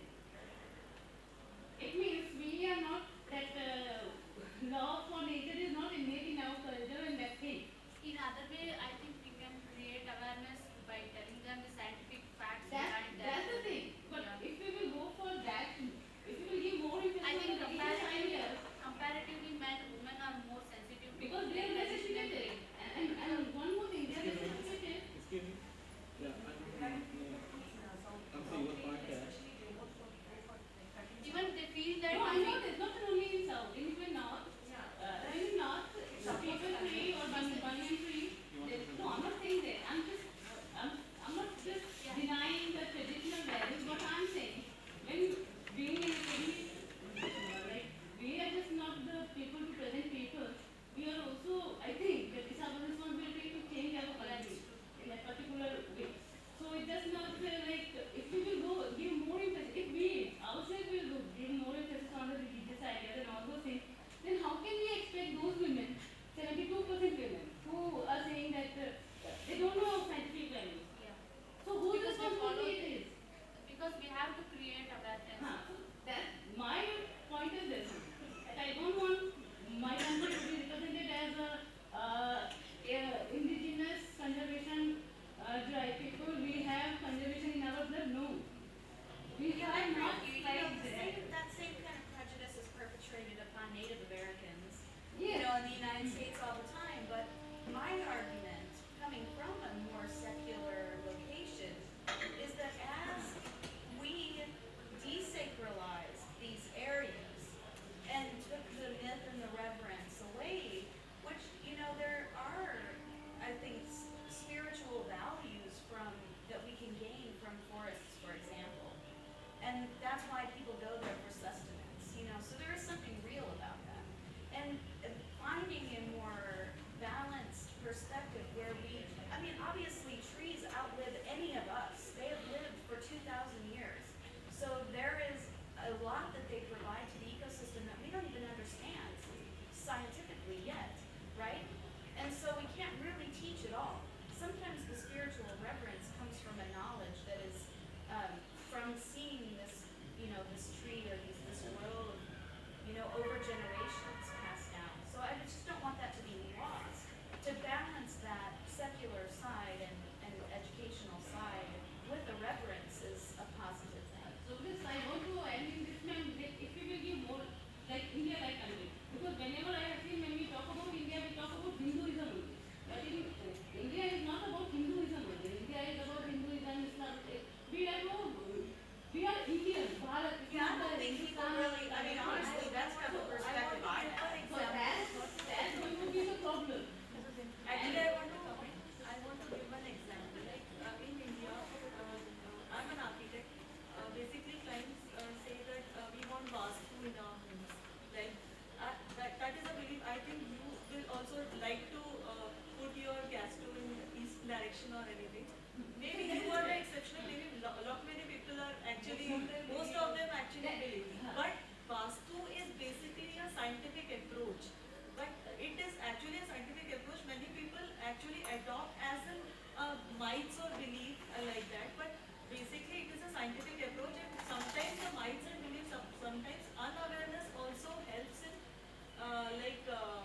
protecting or anything like that. Exactly. But what I want to say, I think that is the Shanti, but what you like are I saying, also she said. like in my presentation also I have told the same thing that people are protecting the trees That's because of the very myths true. and beliefs. But we have to make them aware that this is a benefit. What's the problem here? See, she was telling that people are making other people to marry with the tree. And if they are not, see, these things, you just can't think about conservation on the sake of our, equality in the society.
on downscaling climate change, perception, adaptive behavior of rural farmers in West Bengal, India. This is a work which I've been doing for past 1 year with a French colleague of mine. It's a team work, and I work with International Water Management Institute, and this project is being funded by IUC, an International Union for Conservation of Nature. The background of the study is, in this project, there are various definitions, there are various perspectives of defining climate change, but basically this definition we have taken up to define climate change. Climate change is a change in the state of the climate that can be defined statistically and that persists for extended period, typically a decade or longer. Climate change is caused by the accumulation of greenhouse gases in the low atmosphere. The main human causes are the emission of greenhouse gases, that is carbon dioxide and methane, along with the changes in land use, Whereas any country around the globe, the vulnerability of any country to climate change is often decided by the presence of the mitigation adaptation strategy and option that a particular country has around the globe. Climate change in Indian context, the poor are the most vulnerable section of the Indian society who will be affected by climate change, because this would have a massive effect on food security. We'll face food insecurity, there would be loss of livelihood, there would be hardship due to environmental degradation, there would be extreme events such as drought, floods, storms, and cyclones. A recent study by Indian Agriculture Research Institute estimates that with every 1 degree Celsius rise in the global temperature, India will lose about 4 to 5 million tons of wheat production. India is predominantly an agricultural country. Some recent studies also have indicated that about 10 to 40% of loss will be there in crop production by 2080. In India and some other South Asian countries will also have a massive change in their agricultural production due to increase in temperature, change in rainfall patterns, and decrease in irrigation water. This is the area where we have been carrying out research for past 1 year. You can see the map of India and where West Bengal is situated. There are 3 districts where I've been doing my study for past 1 year. That's Malgaon, Mushidabad, and Nadia. They are 3 districts which border Bangladesh. The objective of our research is to study the perception about climate change by the local rural community. Here we're talking about the farmers. And to study what are their long and short-term strategies which have been adopted by the local community in the region where we have been conducting the field research, and to study what are the constraint adaptation method and strategies which have been adopted by the local communities on the basis of the economic conditions. The methodology for this research is I've used both qualitative and quantitative methodology. In terms of qualitative, we have relied on key informal interviews, personal interviews, narratives, oral folklores, focus group discussions, and in terms of quantitative data collection, household survey has been carried out. About 600 households has been surveyed in 40 villages in West Bengal, India. Awareness and perception about climate change. This is the analysis of the study. The farmers do understand what climate change is, but they are not educated in terms of the moral education. So they have their own understanding of climate change. They do not base their decision on technical reports on climate change, but they do have their own understanding about their perception that there is something wrong with the rainfall, there is rise in temperature, there is loss of land fertility, declining groundwater table, and the rise of pests. That is their understanding of climate change. I quote one of the personal interviews with one of the farmers and the focus group discussion carried on in this particular village. Climate change is a change in the pattern of nature's usual occurring in different seasons. Something that should have happened in a particular season is not been happening while something unusual is taking place. This is their understanding when we did an interview and focus group discussion with the farmers. This is a figure from the quantitative data that there has been increase in temperature for hailstorm, floods, droughts, storms, cyclones, and also there has been decrease in monsoon rain, pre-monsoon early rain, which was really celebrated very culturally, which has really decreased over the years. River flow, land fertility, there has been decline in groundwater table. So the house will perceive a clear degradation in terms of temperature. There's increase in temperature, there's erratic rainfall, drought is becoming quite frequent in this part of the region. Water tables are also falling down. consider that land fertility is decreasing, and there are new varieties of pests have increased over the years.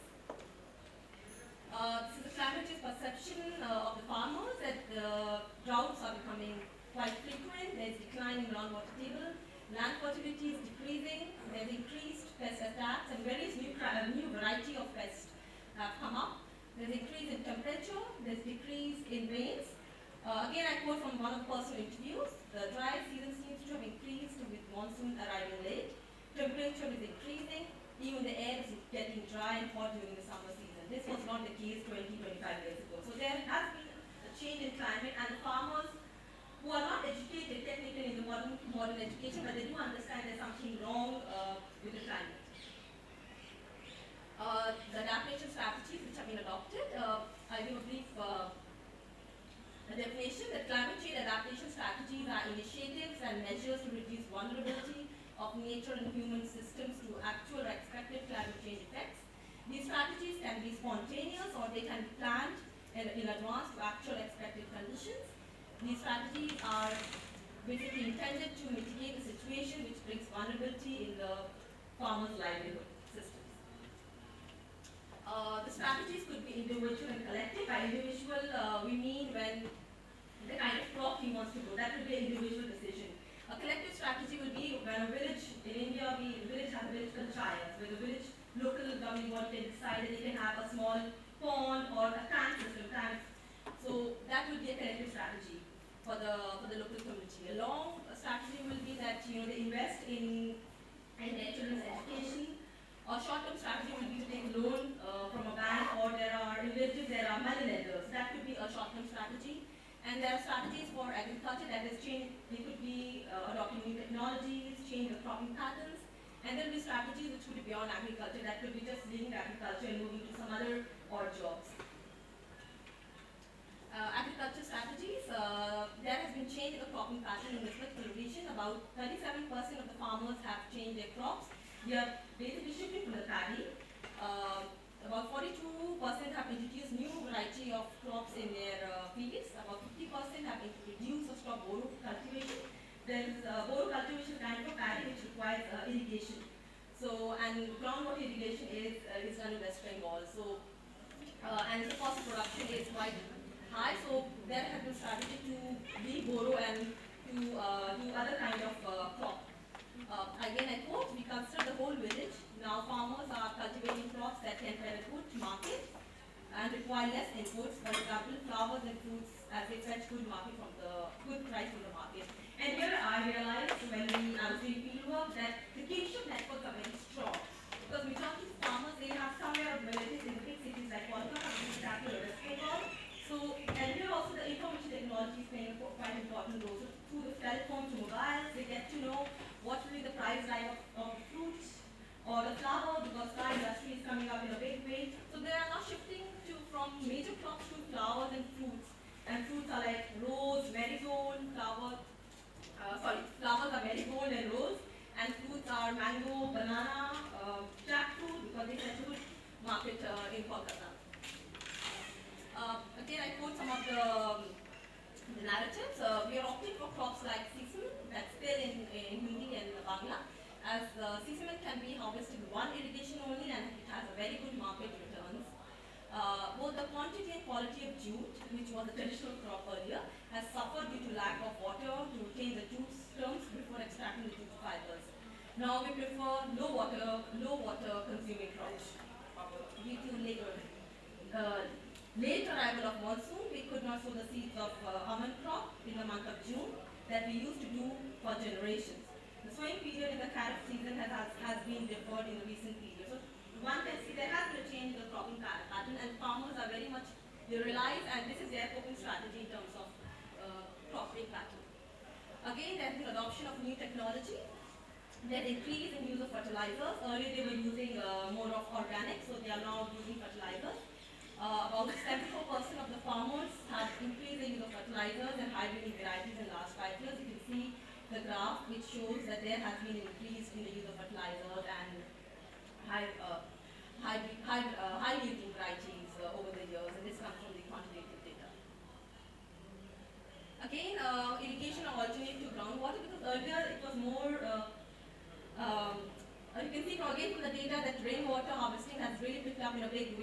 in West Bengal, and they are storing water through tanks and ponds. So it's like a revival of community rainwater harvesting in in 3 districts. Now, withdrawal from agriculture, about 16% of the small households have decided to keep their land fallow in the last 5 years, and about 41% of the households have decided to lease out or sell their land in the last 5 years because agriculture has not been very profitable, especially for the small and marginal farmers. The new activities, about 28% of the households have started new activity in the last 5 years. That could be opening up a grocery shop or a tailoring shop or a mechanic shop. About 33% of the families of the medium farmers have started a new activity in the last 5 years, and for the small farmers it is only 25%. So we can see there's again a difference in terms of economic conditions, whether you are a large farmer, small farmer, so the coping strategy really differs. Migration is also one of the coping strategy. Some migration is seasonal, whereas some are permanent, especially for the younger generation. The younger generation is not very keen for agriculture in these 3 districts. And the reasons for migrating are again different for different households. Poor often migrate for work, and rich households migrate for studies or for personal reasons. Again, report from one of the personal interviews. Migration of village youths have increased in the recent years as they are not finding bright future in agriculture. They are becoming more and more reluctant to take up the cultivation work, and they are going outside even for doing manual works that are more lucrative in nature. They are migrating from these, they are even going to Delhi, to Bombay, or even coming to Bhopal, into Hyderabad, to do just very odd jobs, manual jobs.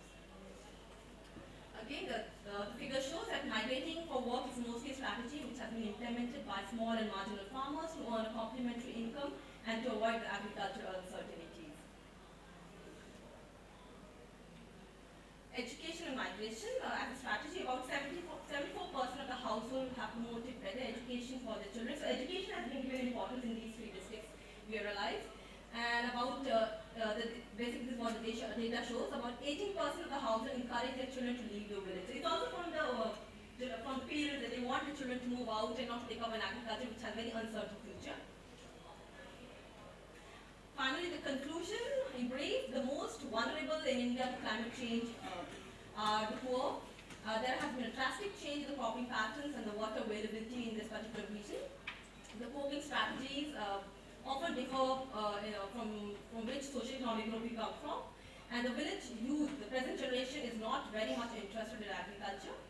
Migration and setting up small-scale business, doing odd jobs, is also considered as an important coping strategy has been implemented in the survey where we did. Yeah, thank you so much.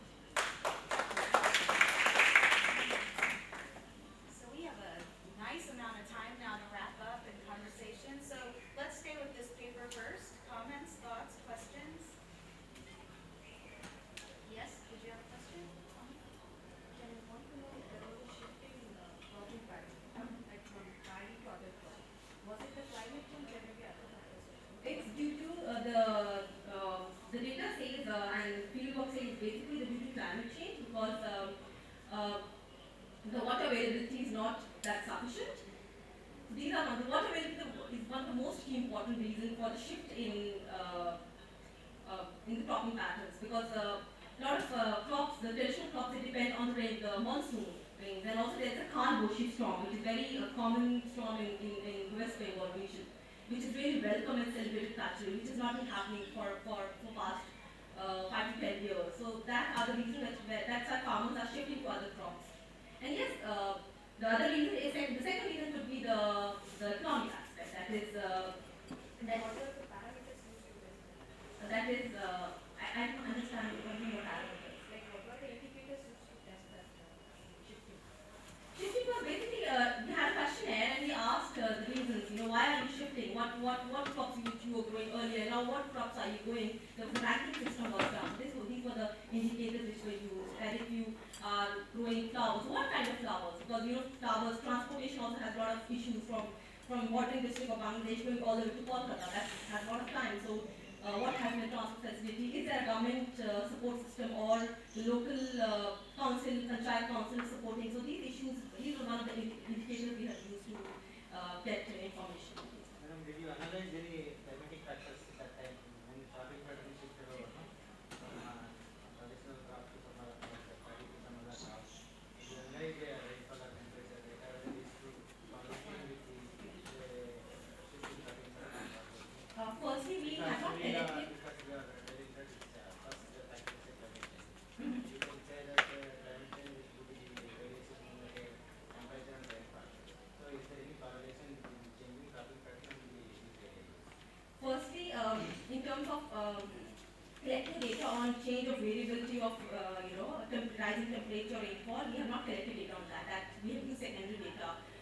West Bengal government firstly. And secondly, your question is about the correlation. That was we asked. That was the objective of the research. That was the objective of the research to ask that. Yeah. That is the objective of our paper of our to know to study about the perception.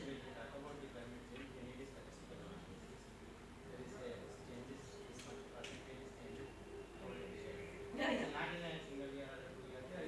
Over the period of years, yes. Yes. And there is a change. Yeah. What percent of it is change? And these changes is suitable for this cropping pattern. These changes influence to change the cropping pattern, or any other market influences, or any other state policies, or providing inventory for the particular crop, particular or shifting over the particular crop like that. Yeah, we relied on secondary data that over the past 25 years, what has been the change? Yes, we have seen, but the data we've collected for last 5 to 10 years. The one we collected to the 600 household. I mean, if I've understood your question. Is Malda and Mushawar districts, there are different vulnerable crops in West Bengal, especially since the construction of the Farakka barrage. Because huge acres of land every year, this gets under dewatered. The chores come out in the midst of the rivers, river and islands. So do you find this kind of reflections in your study? To be very honest, we have not taken the region of Farakka because that's a very political sensitive issue between India and Bangladesh, and it's a comparative study between India and Bangladesh. So our another research institute is CRAC in Bangladesh, so which is doing a similar kind of study in the 3 districts which are bordering with India on the side of Bangladesh. So that's BRAC is doing. So we specifically never took Farakka issue because of political sensitive issues attached to it. So the data is not available. Actually, we are also part of this project, and IDSK is doing a survey on the chores. Okay. I was thinking whether you are also reflecting on this. No, we are not. Yeah, we political reasons. Yeah. I have a couple of observations based on your presentation. You also identified some of the people, they are ready to selling the land due to the climate change. If they are ready to selling the land, so what are the alternative livelihoods? Firstly, now we realize the importance of education. Education has been really being picked up. We were also very surprised that in the rural areas that Yeah, that is the problem. Still we don't have kind of research regarding this problem, you know. We don't have kind of literature. We've done findings there. So they are ready to selling the land. So what are the alternative livelihoods for the people? That's the first thing. Second thing, you are also asking about the educational migration. So the climate change is one of the important reasons for education, migration, for the education. I'm not sure. If I understood your question is that what are the other alternatives? Yeah. If they sell their land. Yeah. Right? Yeah.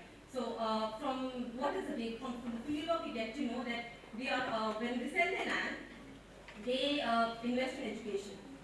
It could be a vocational education, learning, sending a son to learn to do carpentry or to do mason work, to do electrical work, that kind of education, vocational education. So education is being very picked up in a big way, and small scale industries that could be having maybe a grocery shop or oil refineries, mustard, normal oil refinery kind of a thing at a very small scale rural level. So that has been taken up, and then setting up small crushing, for sugar cane or for mustard. At a very small scale level they are, and you have to keep into account in Bangladesh, in West Bengal, is land fragmentation. They're very small farmers. And because of they have small farmers, Yeah. how much money they are earning from selling of the land. At least this money is not enough for long-term education, So I hope I made to understand by education they're not going for doctor or engineer or go for MBAs, It's a vocational training centers which have been opened up in Murshidabad or in the district headquarters in Ojha. So it's a vocational training centers they are basically going. So that if they picked up this vocational education, they can always go to cities like Kolkata, Delhi, Gujarat, Punjab. So that is what. And that is interesting result, I think. Yeah, you definitely, this research is going to be out soon, and I think ICUN website and EV website, this report is really in the final stages. You will definitely have more of Yes, sir, today we have a lot of studies regarding climate change, how it might be affecting the So productivity. there is it. That's a part of the In terms of GDP, See, this is a very small scale level of 3 districts. I'm not talking context of India because India is a huge country and every district has every state has a very different connotation, different parameters to study. So please wait for a couple of months and please check IUCN website and EB's website. We will have a full-fledged report on this.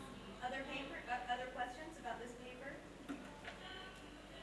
Comments? Just take me through the.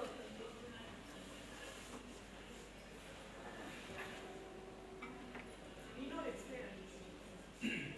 This is I'm presenting a sociological study. So it's a teamwork which is we have economists, sociologists, hydrologists. So it's an interdisciplinary study. So it's a very sociological perspective I've given. I'm sure if my another team member would give you a very hydrological perspective or economist perspective.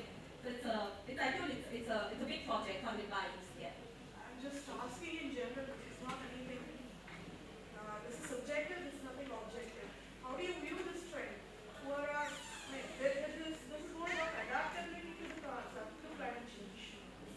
What is at the local level? How do you view this trend?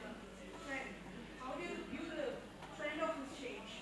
In terms of you say positive or negative? This is just your personal opinion. I do not want. Sorry, at this stage I'm a public platform. I cannot give my personal opinion. I'm a public platform and I'm representing an organization. We can talk. You want a personal opinion? Definitely we can have a cup of tea and I will let you know my personal opinion.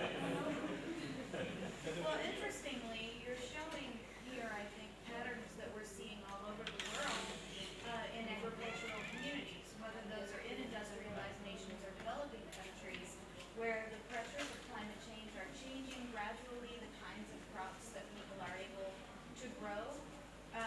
And then also the trends of education are leading to a lot of brain drain in these communities. So the younger generations are not continuing the agricultural development in these communities. The long-term story in the United States, at least, is not been good for rural communities. So just my interpretation of the data is that these areas are going to lose a lot of social capital. And generally what we've seen is that they age, these communities age, and the infrastructure within the communities crumble. And then you have medical problems because transportation is more difficult, medical access to medical care goes downhill. There are a lot of problems that come from this very type of transition that you have described. Yeah, I agree because when I was in the field and interviewing the farmers, I realized the farmers are really, the elder generation is really in the field. The younger lots are not at all interested in going to the field, going to the paddy fields, or they are really not interested. They've been forced by their, at times, just that they should help out. But it's really sad to see that very old people in the farms, and the younger generation is really not interested. And that's not good. Sorry? And that's not good, actually. Yeah, it really isn't, but what that winds up giving way to is really mechanical, kind of mechanistic agricultural practices come into place. Other questions, comments, thoughts?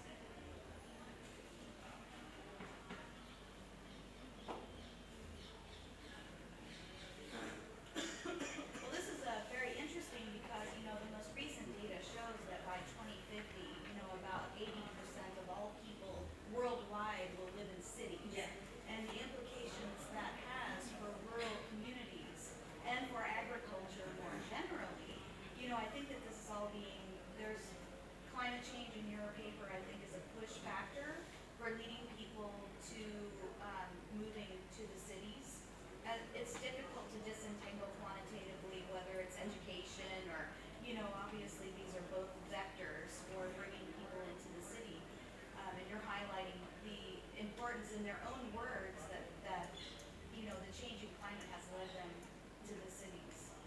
So it's very interesting. I think our 3 papers, 2 on urban, looking at the preservation of trees and the need to preserve and conserve ecosystem services in and around city communities, and those being in these cases tied to spiritual beliefs. It's very interesting conversation, I think, and I, for one, am really going to be thoughtful about your comments about whether this is going to produce environmental justice. I think that's very interesting. That's an interesting question because I understand what you're saying, that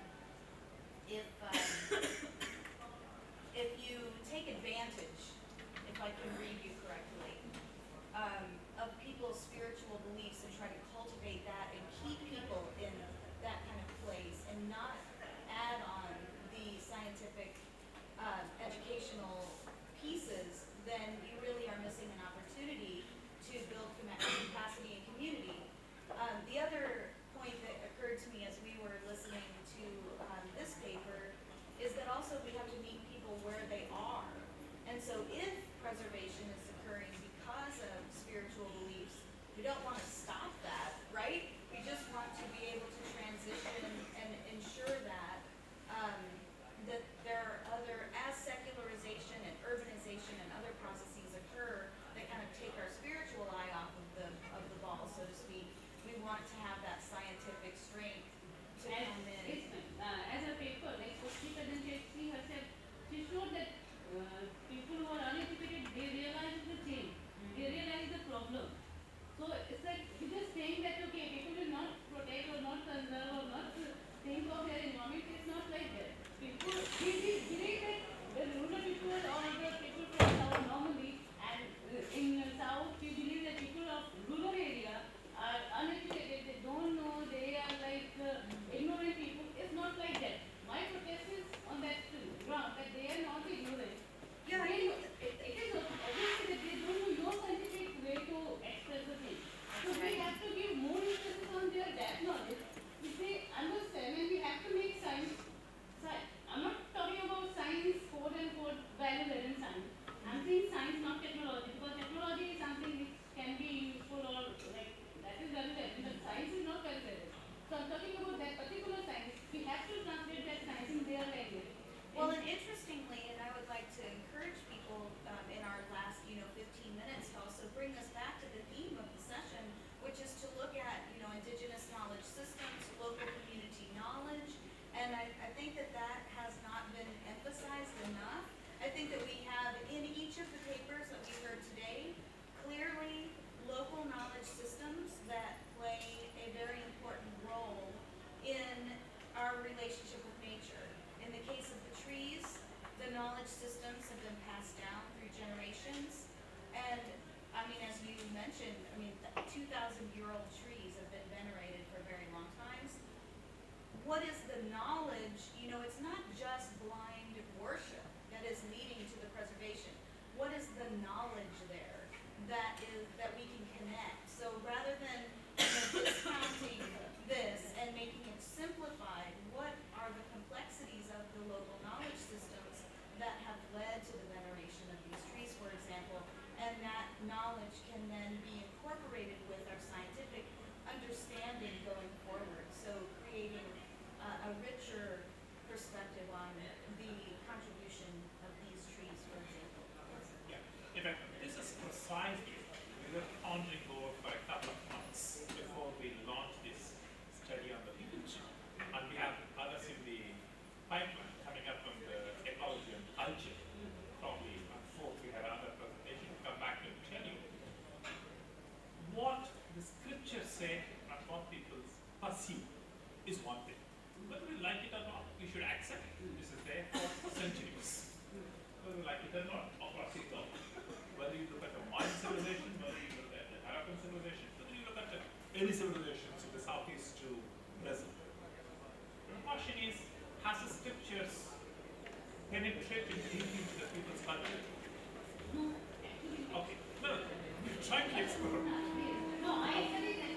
very different. These percentages that you see, the degree holders, the male, female, and high qualified or high allied localities, or local localities which you did not elaborate. The 10 sample is basically to indicate that. Look, in spite of all this, what kind of changes have triggered over a period of time and why? And today, in a modern practices, in the name of nature, it may be tree, it may be water, it may be land, how it has changed over a period of time. This precise idea to build up this knowledge base. Right or wrong, that's the second thing. But do we know what is this existing practices? And what are some people's perceptions about it? What she was explaining in those graphical percentages. That's the whole idea. But trying to pick it up, those botanical analysis, biochemical analysis of these kind of species. That's the whole idea, digging up. We are still on that path. My focus was just for that particular thing. Like, I have studied, I told you, Sure. and then I'm working here at ETSD for research in ecology and environment. So, with my colleagues, we were discussing things, and I came to know about the sacred groves in Kerala where they just cut the sacred groves to build a temple up there. And then, so what my problem is that it's not possible at particular time I celebrate the religious idea, and at a very different time, like they themselves said that the tribal people who are celebrating sacred wood, and you know that actually also has worked in that particular area. So they face this problem that they can't make people when they are doing mission kind of things or other they do sacrifices over there. So they can't mobilize people not to go for that because you can't. Even I found it in Allahabad. I can't do one at one place. I can't celebrate religious idea and at a very different place. Basically, in Hinduism, we have, if you will go through scripture, you may or the perception. In both cases, we have 4 kinds of one system. Those one system actually start with a different part of the God. And if you will give more interest on that kind of ideas, basically, because in base it's a post-material idea. Like they want scenic beauty. That's why they want to protect the society, nature. But in our case, it's a livelihood struggle. And if you will turn this livelihood struggle into a religious kind of struggle, then it will be more beneficial for the politicians instead of for the local people. Take the example of Info movement, Terry movement, and where these political, where these religious ideas are not involved. You will find those movements actually are more beneficial for the local people. So my protest was for that. I also respect my traditional values. I'm not saying that, but the thing is that we have to, especially women, have to be very particular about promoting religion. I just would like to add, there's some history which I've read on Southeast Asia, like in Vietnam, they have this Buddhist and Christian, but they also have this religion where they worship souls. So here it really the concept of soul is really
I need a space to argue.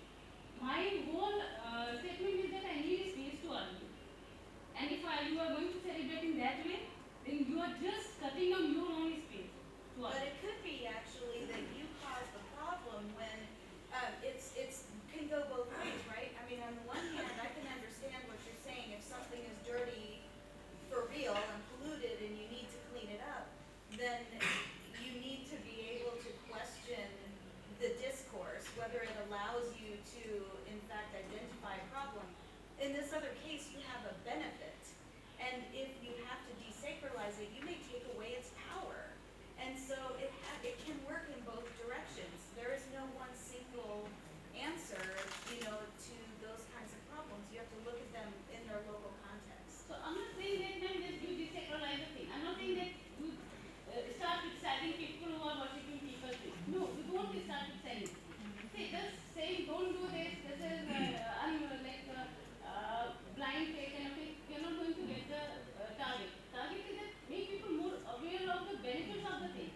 So that if tomorrow that tree is not giving them their desired that end what they want, they shouldn't go to cut the tree. They should say that Very fair. this is a tree. that's my argument for that. Yeah. So that's it. Yes. I want to shift this discussion a little bit, not like that. I am a Tibetan, and even in Tibetan community, and there is both the religious values and the traditional practices which have conserved the Tibetan environment. And I feel that, this is fact that people feel or people consider mountains and rivers as sacred, and because of that, they don't pollute or they don't mind from the mountains, and I feel that each person considers at some issues from their different perspective, and some people they protect their land because they feel for that. And maybe in IR theory we talk about how environment issue has come up in international relations, and people say that environment issue came up in after Second World War, during the Cold War period in 1970s. And but I feel that the concept of preservation of environment, concept of maintaining environment issues are there in our human society. And though, as you said, that though, they might not use the certain terms that, we call it, whether it's a scientific or, but the concept is there. And in a Tibetan society, even from 1600s, local governments, they have their own mountain saving dates. They encourage people not to kill, and not to do farming. And even in Buddhist, we have a month where people are not, allowed to do the cultivations because of the insects. And when we look from the scientific perspective, it's during the rainy seasons, and we see more of, species over there. So I feel that whether you like to call it religious or traditional or scientific, but traditional human society has traditionally maintained or preserved the environment. I just want to say this only, that I have reverence for the traditional ideas and values, but I don't want to celebrate them as religious ideas and values. There is difference in views. See, that's the biggest problem with us, I think, that we don't differentiate between religious ideas and, when you talk about tradition, Indian tradition, you will talk about Hinduism. It is so. You just go through whatever book you want to. No, Which of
project.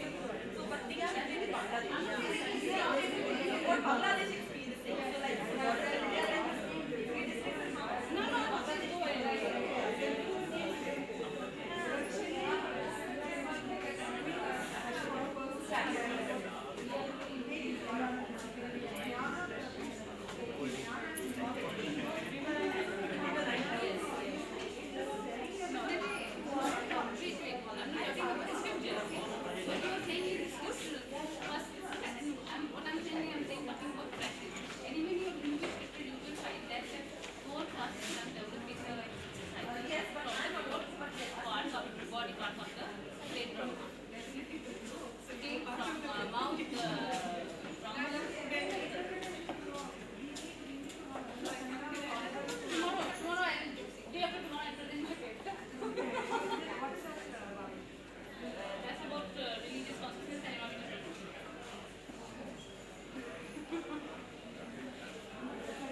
Have you presented?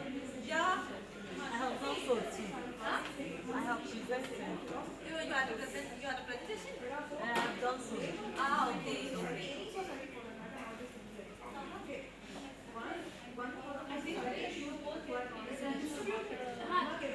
my problem is that when you will go straight to the religious kind of thing, what we observe in daily life, Hindu dharma, we will go strictly by the Hindu dharma, what we observe in daily society, in daily life, and you will find that people will start doing that discrimination. You know, women are considered to be the second to the men. In our Hinduism,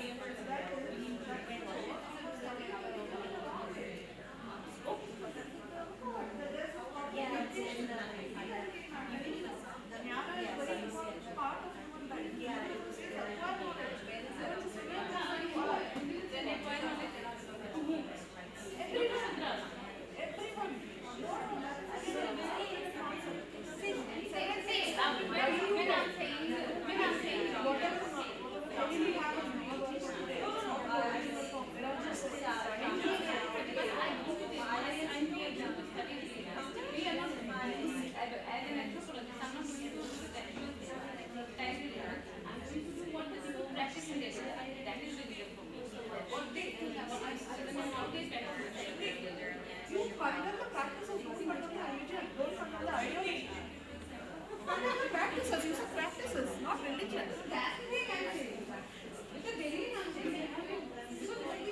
Here we are not encouraging. See, the point of the paper is not encouraging. Once again, not encouraging, not encouraging. See, the conclusion is that religious practices have somehow helped in conserving those things.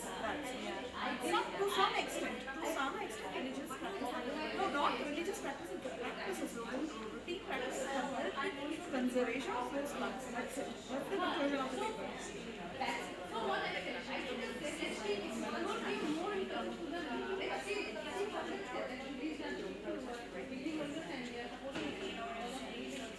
is not supporting that, she has just studied that.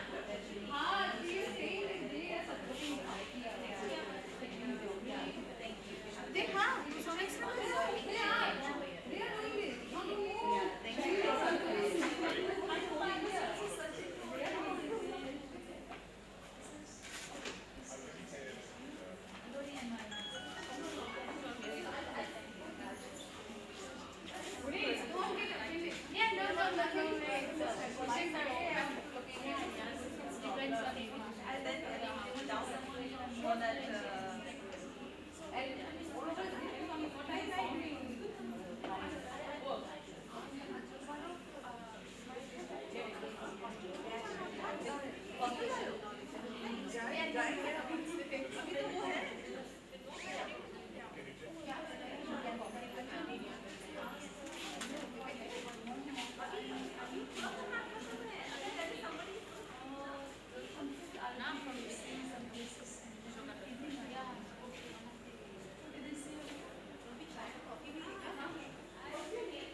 because tomorrow no one is going to come and say that it was that specific vendor that was at fault. It gets projected as this product is a gap product made by child labor. Finished. So that's how the real challenge is, and I think that's also one of the drivers for international companies to secure this. I'll take him first. Yes.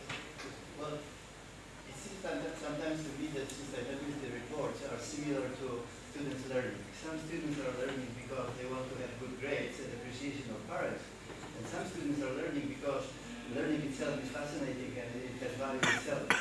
So my question is, from your experience, how many companies are really writing the sustainability reports because they want to meet the expected standards, and how many of them really incorporate the value of sustainability into the value system of the company? Let me answer this way. Most of the first-time reporters are just doing it because they want to tick in the box. A year or two into the reporting cycle, they actually see the merits because they can actually see the statistics. They can actually see the statistics.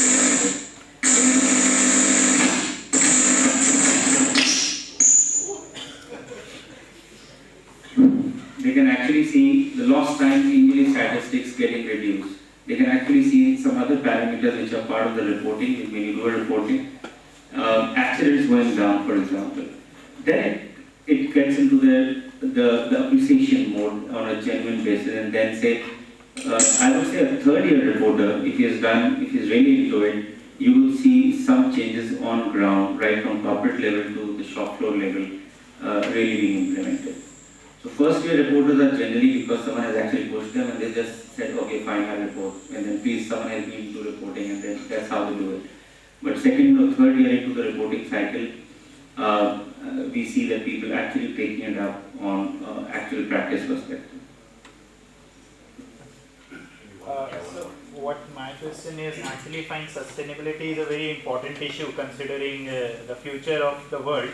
But my question is specifically to underdeveloped and developing countries. For example, India, we have very high corruption. So all those reports which usually organizations like KPMG they make, what is the authenticity of that report? For example, you were talking about Vedanta. In India, Vedanta was listed out of Bombay stock for doing all kind of missteps in Tamil Nadu. Then they did same to the POSCO in Odisha also.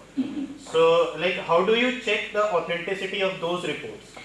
See, there is this process called assurance process. You have to ask this question to the assurance provider. Assurance provider, and I'll be very honest with you, in this case, if there is something tricky, most of the assurance providers exclude it out of the boundary. So an assurance provider will not cite something which is wrong, actually.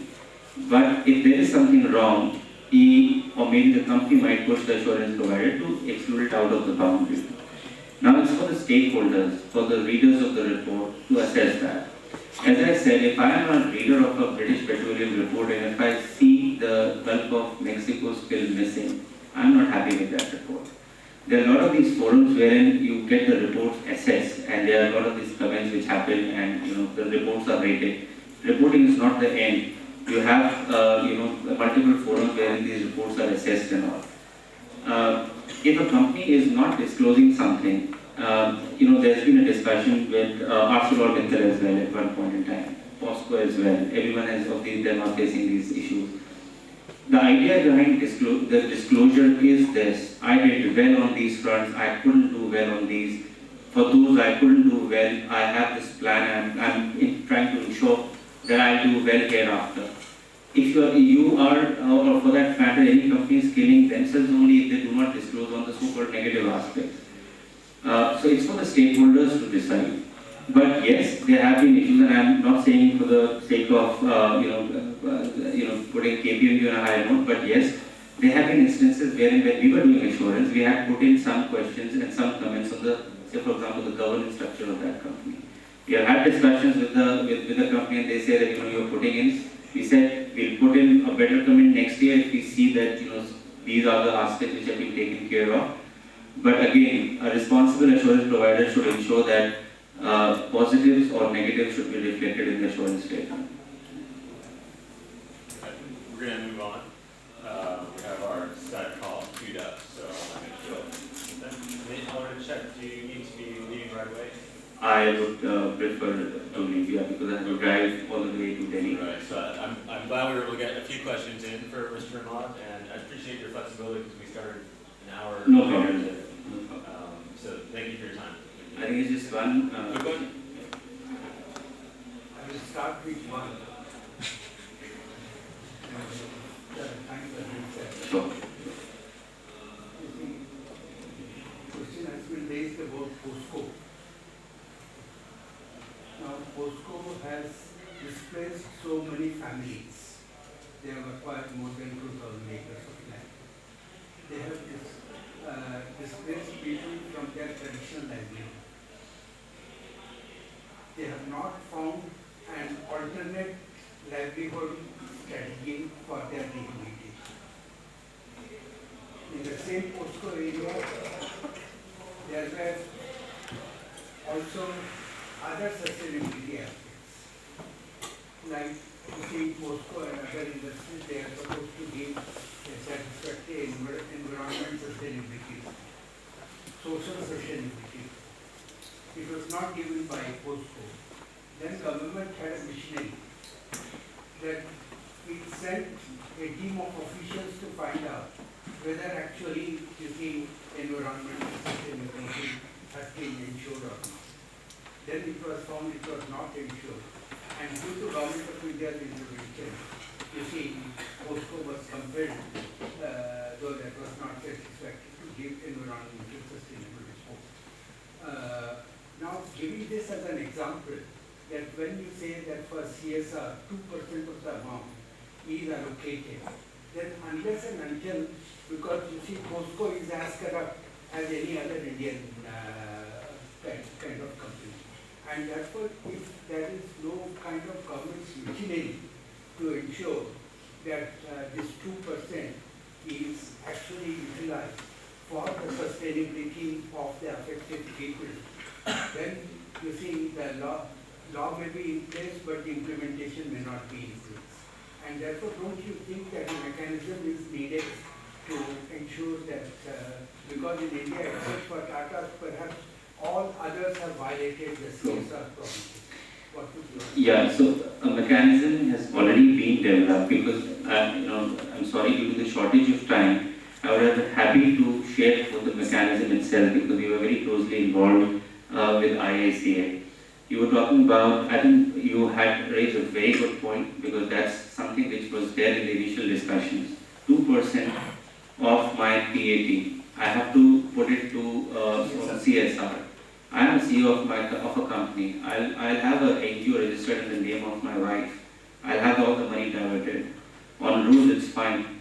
So we have discussed all of this. I'm just citing this as an example because all of these aspects, see, we are very much high and very much ahead in the evolution when it comes to corruption. So we know what are the potential areas which people might take. Having said that, they might still find no ways and means, but the mechanisms are also by and large out.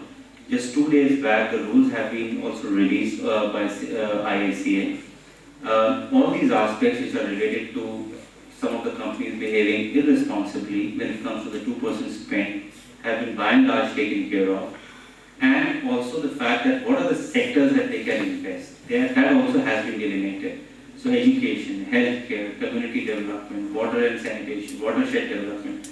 So all of these aspects have also been, so I'm saying, to say that has everything been answered and you just need to fill in that form, answer is no.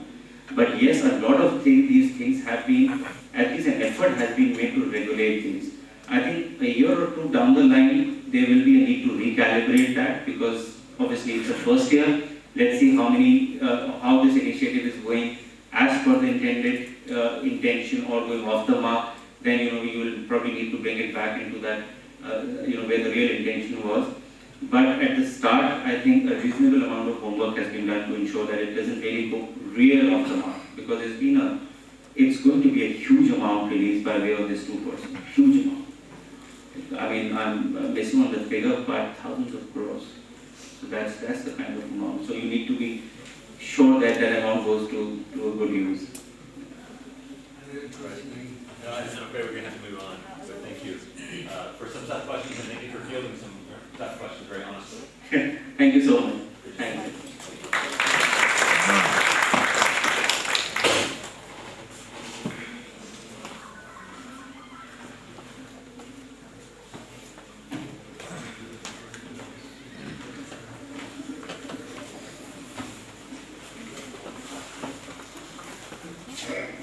Hi, Mark.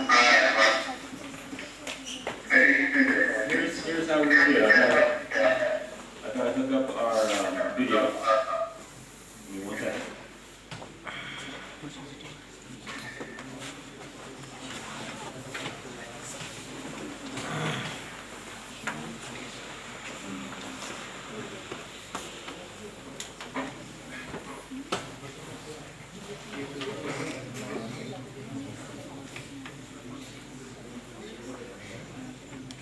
We're just working out the sound situation. Video is good.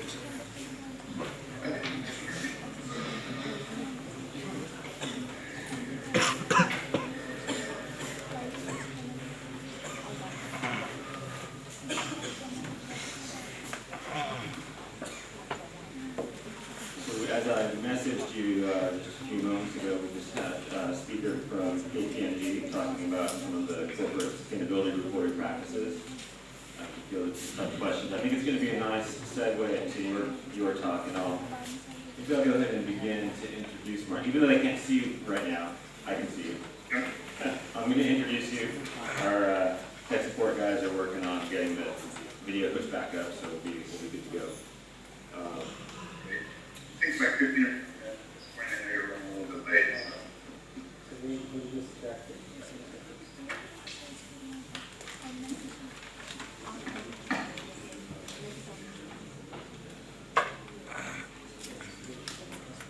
Here we go.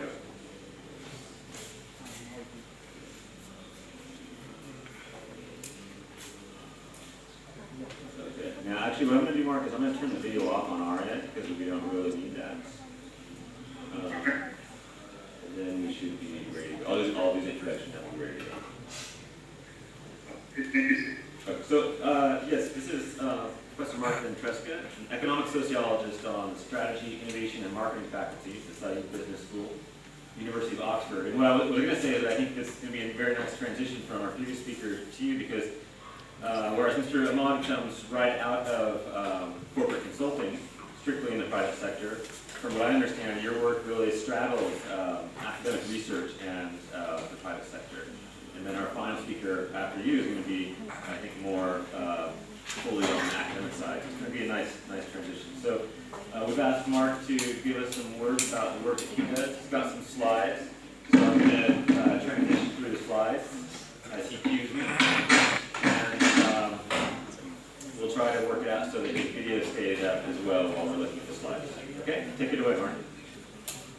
Okay, thank you very much, Steve. First of all, welcome to everyone. I'm really honored to have a chance to speak with you at the end of this remarkable international conference. Good evening to everyone. I want to say, first of all, greetings to all the distinguished colleagues and the delegates. I thank the organizers for letting this happen. The talk today I want to do with you, I want to share with you some work that we're doing here. The first couple of slides really build on the work my colleague here, Professor Steve Rayner. Some of you will know him, a very distinguished researcher in climate change. He is Professor of Science and Civilization here at Oxford. And my other book is on the economic sociology of markets and market innovation. So I'd like to provide some ideas for you, a little bit of controversy, and as Steve said, potentially it speaks to the wider conversation that is starting tonight. Steve, I'm going to go from the slide that is the title slide, Building Markets, to the one that says Greetings, and now to the one that says Three Misleading Analogies. So I'm going to start this again. This is really Steve Rayner's idea. He says the whole climate change space is really quite remarkable amount of misleading analogies. Here we see three images that are familiar to everyone. He says the legacy, the learning from the ozone hole controversies in the 80s and 90s, he says is a misleading analogy. The interest in emissions reduction introduction, step 2 is a missiology, and the anti-nukes are misleading analogy. Steve's position really, and this is a conversation I'm going to engage you with, is that this is not, these issues are really questions, it's not a market failure, but rather questions of reimagining energy technologies, experimenting with energy technologies. He is pioneering here that will be of interest to many on geoengineering, and approaches that from the perspective of both the climate scientists and anthropologists, interested fundamentally in we need new kinds of experimental energy technology innovations. The challenge, as you know, this is the next slide, the challenge is substantial. The visual here are a series of integrated scenarios from the scenarios on emissions reduction. They provide a broad range of scenarios looking at, as you may know, the scenarios A tends to emphasize technology efficiencies and global sensibility and mobilized action. The B series tends to say initiatives remain local, the technology usually is incomplete. But here is the challenge is that on any scenario, the scientific conversation suggests substantial challenges. Next slide, please. The core of the Rayner argument is that the world needs more energy, not less. We know this if you read the paper, if you think more systematically. The needs in India, if you are in China, many the energy needs are substantial. 1.6 billion people basic energy access, and this is spawning an extraordinary experimentation, ranging from electric to conservation to forms of fuel, biomass, and others. Next slide, please. The issue here, though, is this: the climate change discussion is framed largely as a question of failures and how to fix market incentives. And takes a critique of that. Cites a colleague, some of you will know, Roger Pilkey, who, in a recent book, The Climate Fix, makes the political analysis point that wherever climate change policies seem to conflict with economic growth and development, climate change will always lose. We've done some research, my colleague Grace Augustine, and looking at the text, the media discourse over the last 15 years around climate change, and we find something very similar. We find that there are alternating themes where the content of the media discourse alternates between questions of climate change, questions of environmental well-being, and questions of economic productivity. So the interesting question in that research is that, colloquially, as an expert discourse, the language of climate change, discourse on climate change, has moved increasingly to emphasize the economic benefits and to focus on market failure. And again, for many of us, this may be a concern. This may suggest that policy and action may well follow a line for market failure that is less helpful. Steve Ray, my colleague, was, so this is next slide, please. Steve would also point to the fact that this is not really market failure, but really the problem of complex climate change is a wicked problem. I think everyone in the room will be familiar with this. It's a concept that comes out of the 1960s, trying to understand complex, unresolved urban planning issues. This is a very powerful metaphor, and Steve and colleagues here at the Institute for Society, Innovation and Science have really developed those ideas, why we think that climate change is a problem, how that redirects attention and our focus. Next slide, please, Steve. So the slide here features the where problem, just reminds us the core question is here. Recurring, unresolvable problem, no fixed stopping point. The classic point of contradictory certitude. So different intellectual researchers hold fundamentally contradictory certitudes. They believe that all certitudes are fundamentally contradictory. So this is one that's important. I'll go to the next slide, alternative perspectives. The 3 books that really develop this view. And I want to encourage everyone to follow colleagues here at Oxford or elsewhere who challenge the simple framing of market failure as a strategy. Again, these 3 books do that.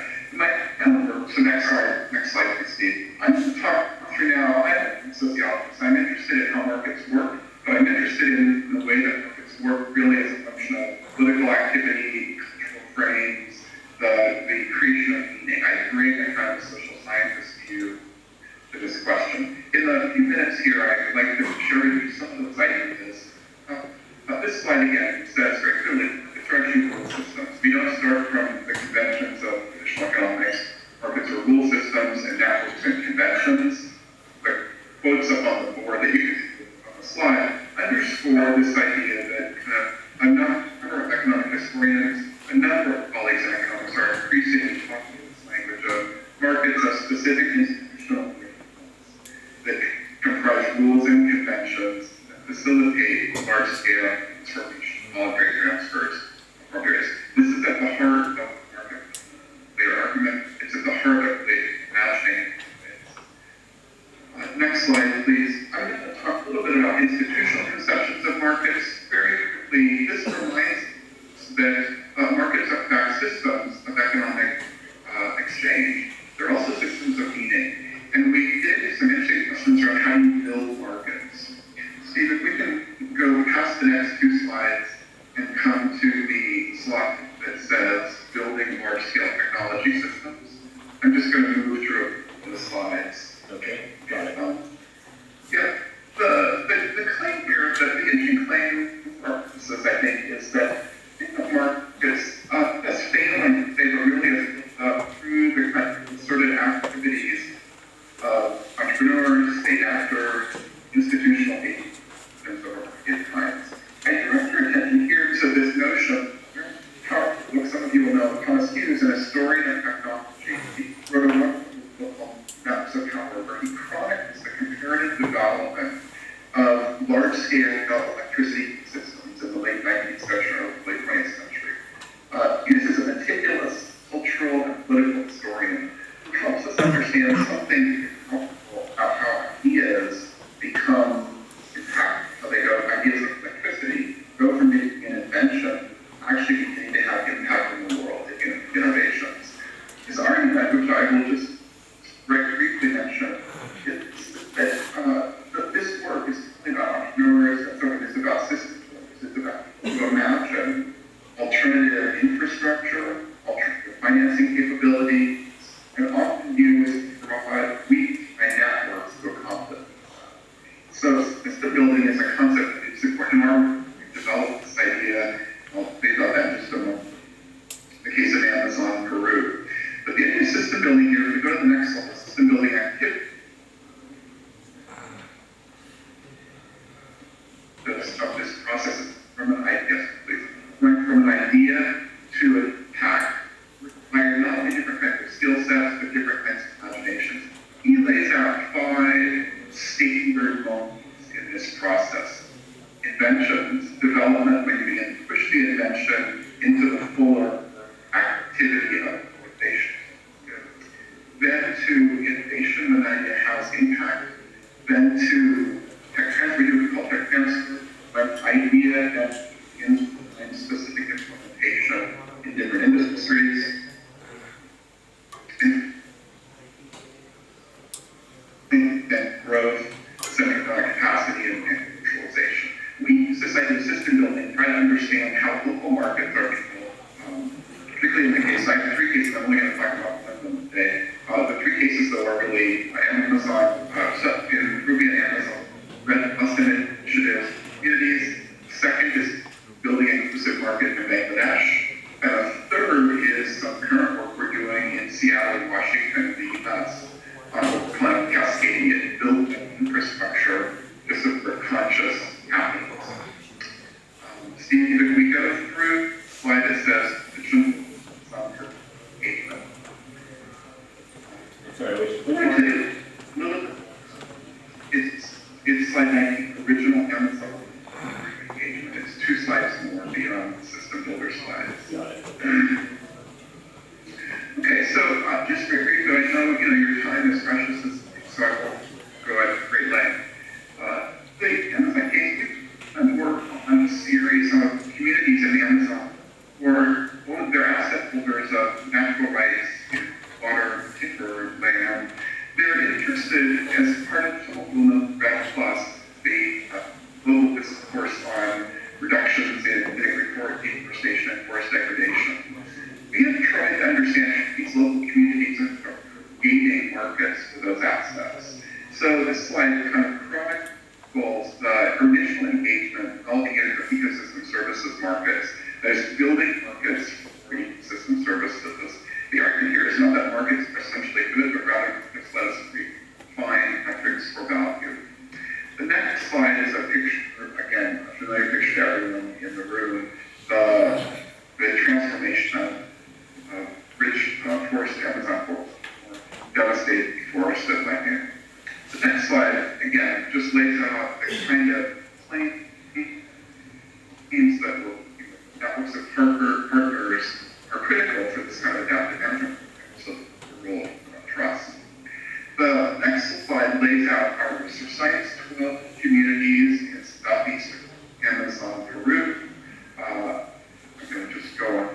slide, we're using a framework here to try to understand the interplay of technologies, organizational capabilities, and markets. What we've done is we've done field work, extensive interviews. We've really tried to understand, well, says now over a couple of years, what's the process of market building? The slide that says Belgica Community Connects gives you an illustration. Belgica is one of the 12 communities we're looking at. This slide maps out the array of actors at that core in the original red circumscribed box. The community, the asset holders, and who they work with, who they partner with directly, in this case, Asset. And it lays out in a cluster of categories around that initial relationship the range of complementary actors who are into the network to ultimately create a value chain. We're doing this work, as I said, for 12 communities. The next slide, titled Generalized Project Network, gives you an overview of the argument that we're making. That is, there's a core asset holder. There are a cluster then of complementary actors, financial actors, natural resources management actors, regulators, a family of complementary organizations. What we've then done is suggest in the next slide, titled the current Red Plus value chain, we began to develop an idea of how these are defining, in fact, the creating value chain. So here's where our company with the orthodoxy. We're interested in markets and value creativity. We're interested in ways that are built up through networks. We're interested in on-the-ground initiatives and how those connect. The system builder linkage is this.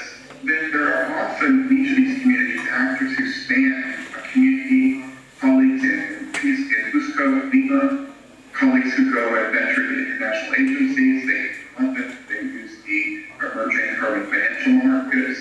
Right? These are system builders. These are actors that reimagine local settings and align them and connect them to these broader systems of meaning. I'm going to flip it to those. In the left slide, it says reflections. I want to end here and let others a chance to go ahead and engage with them as well.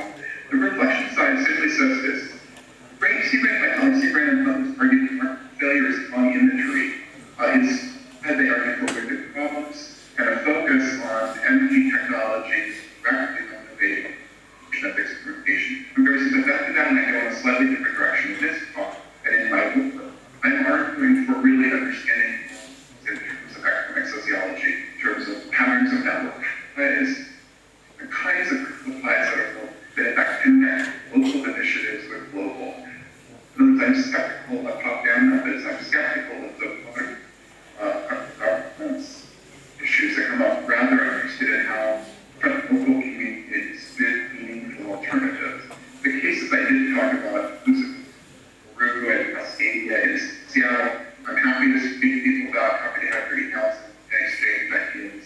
Let me just end with 2 slides. The first slide is a slide that people will be familiar with. The line here, the future is already here. It's just very unevenly distributed. There's a well-known mentor, William Gibson, the author of the science writer, romancer, and the person who coined the term cyberspace. This notion, the future is already here. It's just very distributed. It's an incredibly powerful idea. It's in the heart of how you get information and how information flows. Whatever your view of markets, whether you come from traditional orthodox economics, from innovation economics and the Schumpeterian tradition, whether you think of markets in terms of information asymmetries, this idea that says the future is already unevenly distributed suggests now is the time to become system builders, to imagine how to pull together markets in crucial and novel ways. So I think that line is very powerful. The last slide comes from my colleague Steve Rankin also, where he says this in a different way. He said, climate change is not simply a market bid, it is a challenge to the imagination. He gives us a beautiful imagery here of how we need to reimagine both markets and the energy technologies that we're using to address one of the pressing issues of time. Again, I want to thank you for the opportunity to speak with you. I want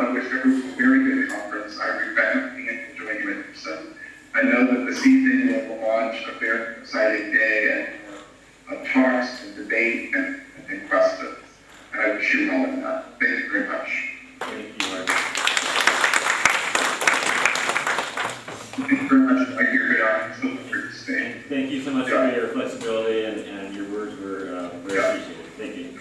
Goodbye. Look forward to talking about it. Bye. Have a great evening. Bye-bye. Okay. I apologize. We had discussed earlier that we wouldn't do Q&A with Mark. I think the challenge is of the... Context is very disconcerting. Yeah. All the parties, all the parties. Exactly. I had a burning question. I really wanted to ask you, but I was up. Wonderful. So then we can move on. Professor Sumitara Reddy, Professor of Energy and Environment at the Indira Gandhi Institute of Development Research in Mumbai. Mainstreaming energy access, economic policy.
Warning us because I'm on a Macintosh, sometimes the slides get distorted and changed, but I think we're good. So, okay, thank you for your patience.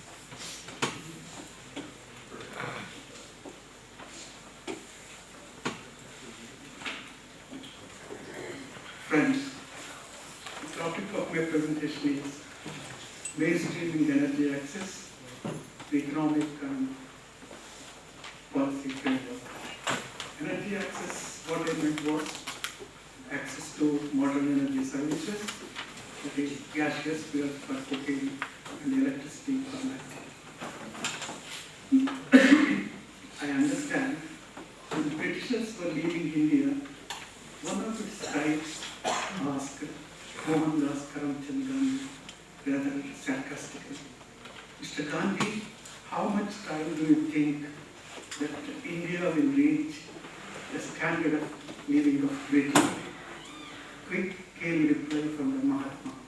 Sir, it took more than half of the Earth's resources for Britain to reach that level. For its size and population, how many planets are required for India to reach that standard of living? That is the crux of the problem. We have limited resources, and even these resources are not being used efficiently. So, inefficiency of utilization is a problem facing the country. On the other hand, those who are rich and powerful, residing in urban areas and rural rich, they try to have access of energy resources, resulting in the limited availability for those at the bottom of the pyramid. That means increasing the individual interest and forgetting the broad social interests. It may not be the intention, but that is the result. So what happens with the inefficient utilization of resources and forgetting the broad social interest is, even after 67 years of independence, nearly 700 million people.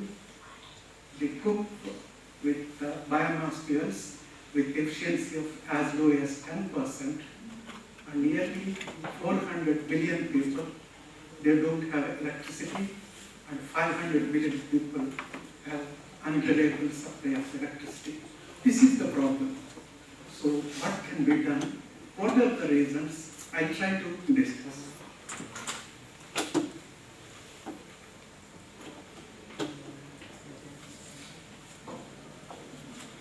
So you have an individual interest and you have a society interest. For an individual, me, and I, that's important. I don't care what the others think. I is important. For society, we, the community, the broad social interest, that is important. For an individual interest, energy source, that is important. Whether you are using liquid petroleum gas, electricity, that is important. For the society, energy service is important. I tell you the difference between energy source and service. Source is the energy carrier that enters into a device, and service what you get. Suppose if you get lighting, that is a service, whatever may be the source of energy. Quantity of energy is important for an individual. How much energy, how many kilowatt hours, or how many gigawatt hours, that is important. For a society, that's the quality of environment, that is important. For an individual, it's the cost effectiveness, and for society, it's the resource effectiveness. How much effective, how much, that's important. For an individual, it's the price of energy per unit, how much you are paying, and for society, whether availability of resources is important or not. For an individual, it's a short-term interest. For a society, it is a long-term development. So you have an individual interest and you have a society interest. I ask question to various individuals, okay? But what they tell is, take the classic example is climate change, okay? Just a couple of days back, a faculty from the University of National Singapore, he came to IGNER and met me. He said, actually the first question I asked was, do you believe in climate change? Yes, I'm working for the past so many years. Then the second question I posed was, how come he was staying in Colaba, which is 35 kilometers from IGNER. Then he told me he came by car. Then I posed the question, if you are really interested in climate change and if you are really believing it, you know how much carbon dioxide emissions your car emits. You should have taken a train. And its immediate question, I don't have the time. So this is the individual perspective. So what the policy framework should be, you have an individual interest and you have a society interest. You have to design policies so that individual interest can be mapped with society's interest. So that is very important. I am not telling that we should forego the individual interest, but it's always important for any policy maker to think about the individual and how it is going to lead to the broad social interests. For individual lifestyle needs and for society it's a livelihood needs.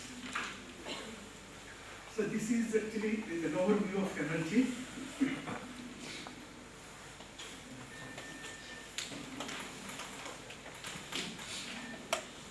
In 2010, okay, 650 million tons of oil equivalent, that is the energy that's being consumed by India. And it's the end use. End uses are cooking, water heating, lighting, industrial services, transportation, 135 million tons of. So 600 million tons of oil equivalent energy enters into the system and 135 million tons. That is the service you get.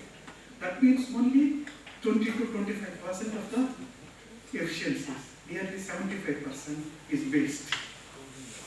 That's what Professor Gwalior was mentioning in the morning. So it is very important for us to look at the system, where exactly the inefficiency are taking place, what are the technological alternatives, and then you see whether you can match the energy source with an energy service. Some figures I will try to mention. The numbers are not important, but it is 10, 20. What the numbers will tell you? What is the inner meaning? In 1950, 70% of the total energy, that is out of 85 billion tons of oil equivalent, 70% was used by the household sector. In 2010, 38% out of 720. Whereas service sector, it increased threefold from 7 to 19, and industry 18 to 32, and transport 5 to 11. There is significant change that has taken place. Particularly look at the service sector, it is 19% of the total energy used by the service sector. I'll give you a classic example. We stay in Gwalior, there is a big mall, Ojha mall. The energy that's consumed by one mall, it is for air conditioning. It serves a 500 household village lighting needs for the entire 1 year. Okay?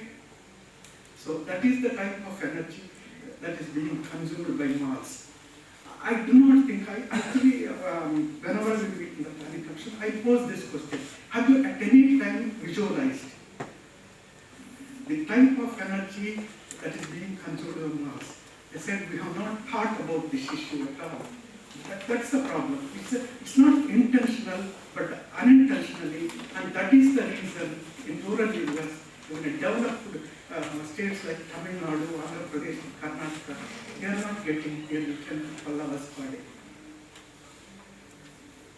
And household energy, look at household energy. In biofuels in 1950, 97% of the total energy is from biofuels, and in 2010 it is 67%. But LPG, there was no one was using LPG in 1950, and 2010 27.2%, and kerosene 1.8 to 2.7.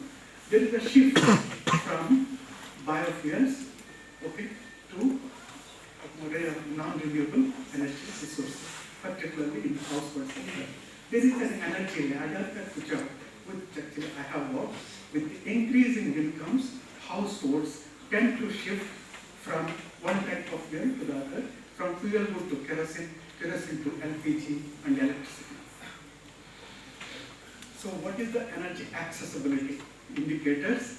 For cooking, nearly only 20% of the household, they have an energy access in rural areas, and in urban areas, it is 65%. For lighting, it is 55% in rural areas and 94% in urban areas. If you look at the million, 148 million households, they are the targets for cooking, and 29 million households in urban areas, and for lighting, 75 million in rural areas and 3.4 million.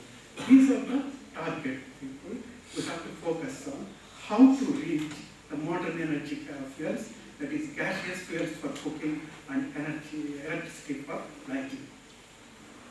So affordability indicator, if we look at poor and non-poor and cooking, gaseous fuels, I'm talking about 22% in rural areas and 72%. They are the ones, households who can afford to have these fuels, and lighting 81 and 100. And reliability, if you look at share of household, if you look at in 1975, 90% of the household use is for lighting, and it's reduced to 65%. If you look at the price, in 1975, the price was 5 paise per unit of kilowatt hour, and urban areas it is 30 paise, and 2010 3 rupees and 5 rupees. There was an argument among the policy makers. What they say is rural households, okay, the tariff is very low for rural households, and that is the reason they get stepmotherly attitude, or that's the reason they are not If you look at the present tariff, okay, it is 3 rupees, 5 to 30, there is a six-fold change. That is 5 rupees, 5 paise and 30 paise. And 2010 is not even double. Okay. There is a from 5 to 3 rupees. There is a 20-fold increase, 35 years, and for urban areas, 30 paise to 5 rupees. Okay. It's not even, it's a 15. Here it is 30%. But you look at the supply. In rural areas, they were getting 12 hours per day, and in 2010, they were getting 8 hours per day, whereas urban region, 16 to 18 hours. There is a significant increase in the price of tariff to rural areas, and at the same time, the reliability has come down. So what is the impact? The productive time for adult, 110 billion hours. This is the amount of time that is being spent by women and children to collect fuel. And productive time for children is 78 billion hours. And there is a kerosene, we have to import kerosene. There is a significant impact on foreign exchange reserve, $3.7 billion, and 3 million hectares of forest and plantations are being cut for supplying energy to all these households. And health, there is significant impact. Education and loss of power, there is a pollution, nearly 694 million. So what is the outcome? You have, if you look at 1950 to 2010, there is unlimited renewables to limited non-renewables. There is a locally available resources to transported and imported resources. And low cost efficiency to high cost efficiency. That is the first cost efficiency. If you are an engineer, you might be knowing laws of thermodynamics. The first law means directly, okay? Output by input. The second law efficiency means using a high quality energy for a low quality end use. Classic example is water heating. Water heating, we use electricity. It's a criminal waste. Electricity is a high quality energy which can go up to 1,000 degrees of centigrade, and we are using it for water heating. It's a medium 40 degrees centigrade. You use high quality energy for low quality end use. So it is a second law efficiency. And for necessary service, lighting, earlier the focus was on lighting, and now it is the air conditioning. So it is a loss to the individual because he pays high amount for the energy, at the same time you get low quality service. For the government, significant amount of money for in terms of foreign exchange is being spent. And for the society, broad society, if you look at there is a significant amount of pollution. So there is an individual loss, there is a loss to the government, there is a loss to the society. So what can be done? For the past 10 years, I was actually working on this. What is the reason? You have technological options, okay? And you have the finances. The government says they are ready to finance. What is the reason why we are not in a position to provide modern energy services to all? What I have noticed was we conducted a 5,000 household survey in different, and not only that, wherever I go, I try to interact with people. Even yesterday at night when I was taking dinner, there was a boy actually,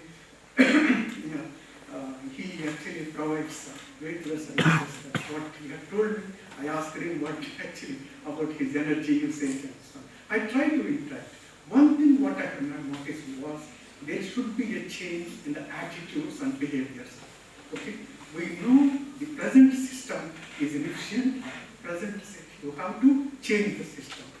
If you really want to change the system, what is the first thing you have to do is you have to understand the system. So what is meant by understanding the system? Understanding the actors in the system. So the actors at different levels. Are the actors are they positively inclined to help the system? Are they negatively? small, is the contribution marginal or the contribution big? Unless you understand the system, you cannot change the system. So I classify actors into various levels. Actors at the micro level, households, okay, energy users, NGOs. At the meso level, utilities, private sector, equipment manufacturers, and at the macro level, the government, R&D organizations, and at the meta level, IPCC, multilateral institutions, and nuclear lobby. It's very powerful nuclear lobby, you might be knowing.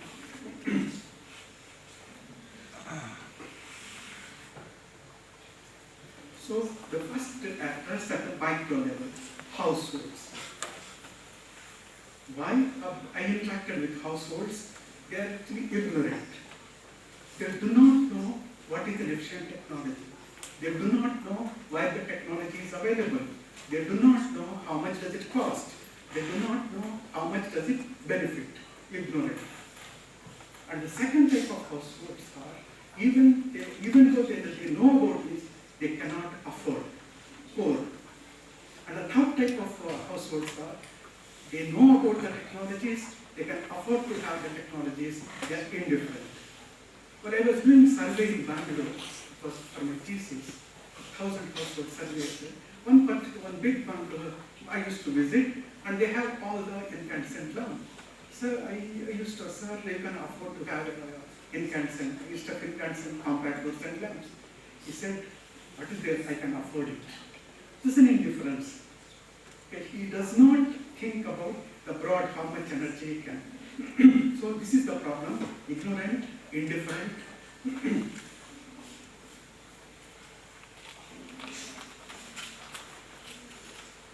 At the meso level, there is equipment manufacturers. They are first class cost blind. Okay? And at that time when I was doing the survey, there was an electrical heater which was costing 20 rupees. In most of the households who are using electricity, they are using this 20 rupee electrical stove. But their monthly bill was nearly 400 to 500 rupees. But there was another stove which was costing 1,000 rupees. But not even 5% of the households were going for it. They say the cost is high. So the financial institutions, they finance only the large utilities. I interact with financial institutions. I try to convince them, but and you have business houses concentrate on conventional power generation, that is coal and gas. They say it is less complicated and risky. And at the macro level, you have utilities. There is a supply obsession with utilities, electricity boards. They think marketing of renewable energy technology is more complicated than marketing of energy services.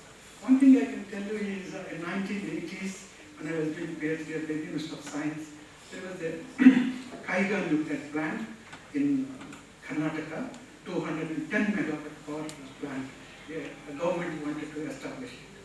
And the environmentalists were really up in arms, particularly Professor Madhav Gargi from the University of Science, said we cannot build this power plant. Actually, my Professor he asked me, will you do some calculations and see whether energy efficiency can. Then what we have, it's a very simple calculation. What the electricity board should do is, all the household, they come to the, enter into the each and household, remove the incandescent lamp and install a compact fluorescent lamp. Okay? At that time it was 200 or 300 rupees. So we have calculated within less than a year, they can get their initial investment back. It is very simple. Suppose if you are paying 100 rupees now today, and after the installation of a compact fluorescent lamp, your bill will come down to 20 rupees. Okay? But you will continue to pay 100 rupees until the government recovers its initial investment. So we invited the electricity board chairman and other stakeholders from the government, and we made a presentation. And we said there is no need for Kaiga nuclear power plant. The same whatever the calorific plant is going to generate, so the same you can save it, but after 2 years, the savings, whatever the money you have invested, you will get your money back, and there is no need for the power plant. The individual will benefit because they will pay, after 2 years they will pay only 20 rupees. The government will benefit because they did not have to generate. There is significant opportunity cost, and the society will benefit because that's an ecologically sensitive zone you are going to. I was a bit naive at that time. After that, I believed that they said it's a very good presentation. After that, nothing had happened. That's so that is it's the same case with Maharashtra. They think, I'm not questioning this, they think. So these are millions of consumers, but it's better to tackle individual one power plant rather than millions of consumers.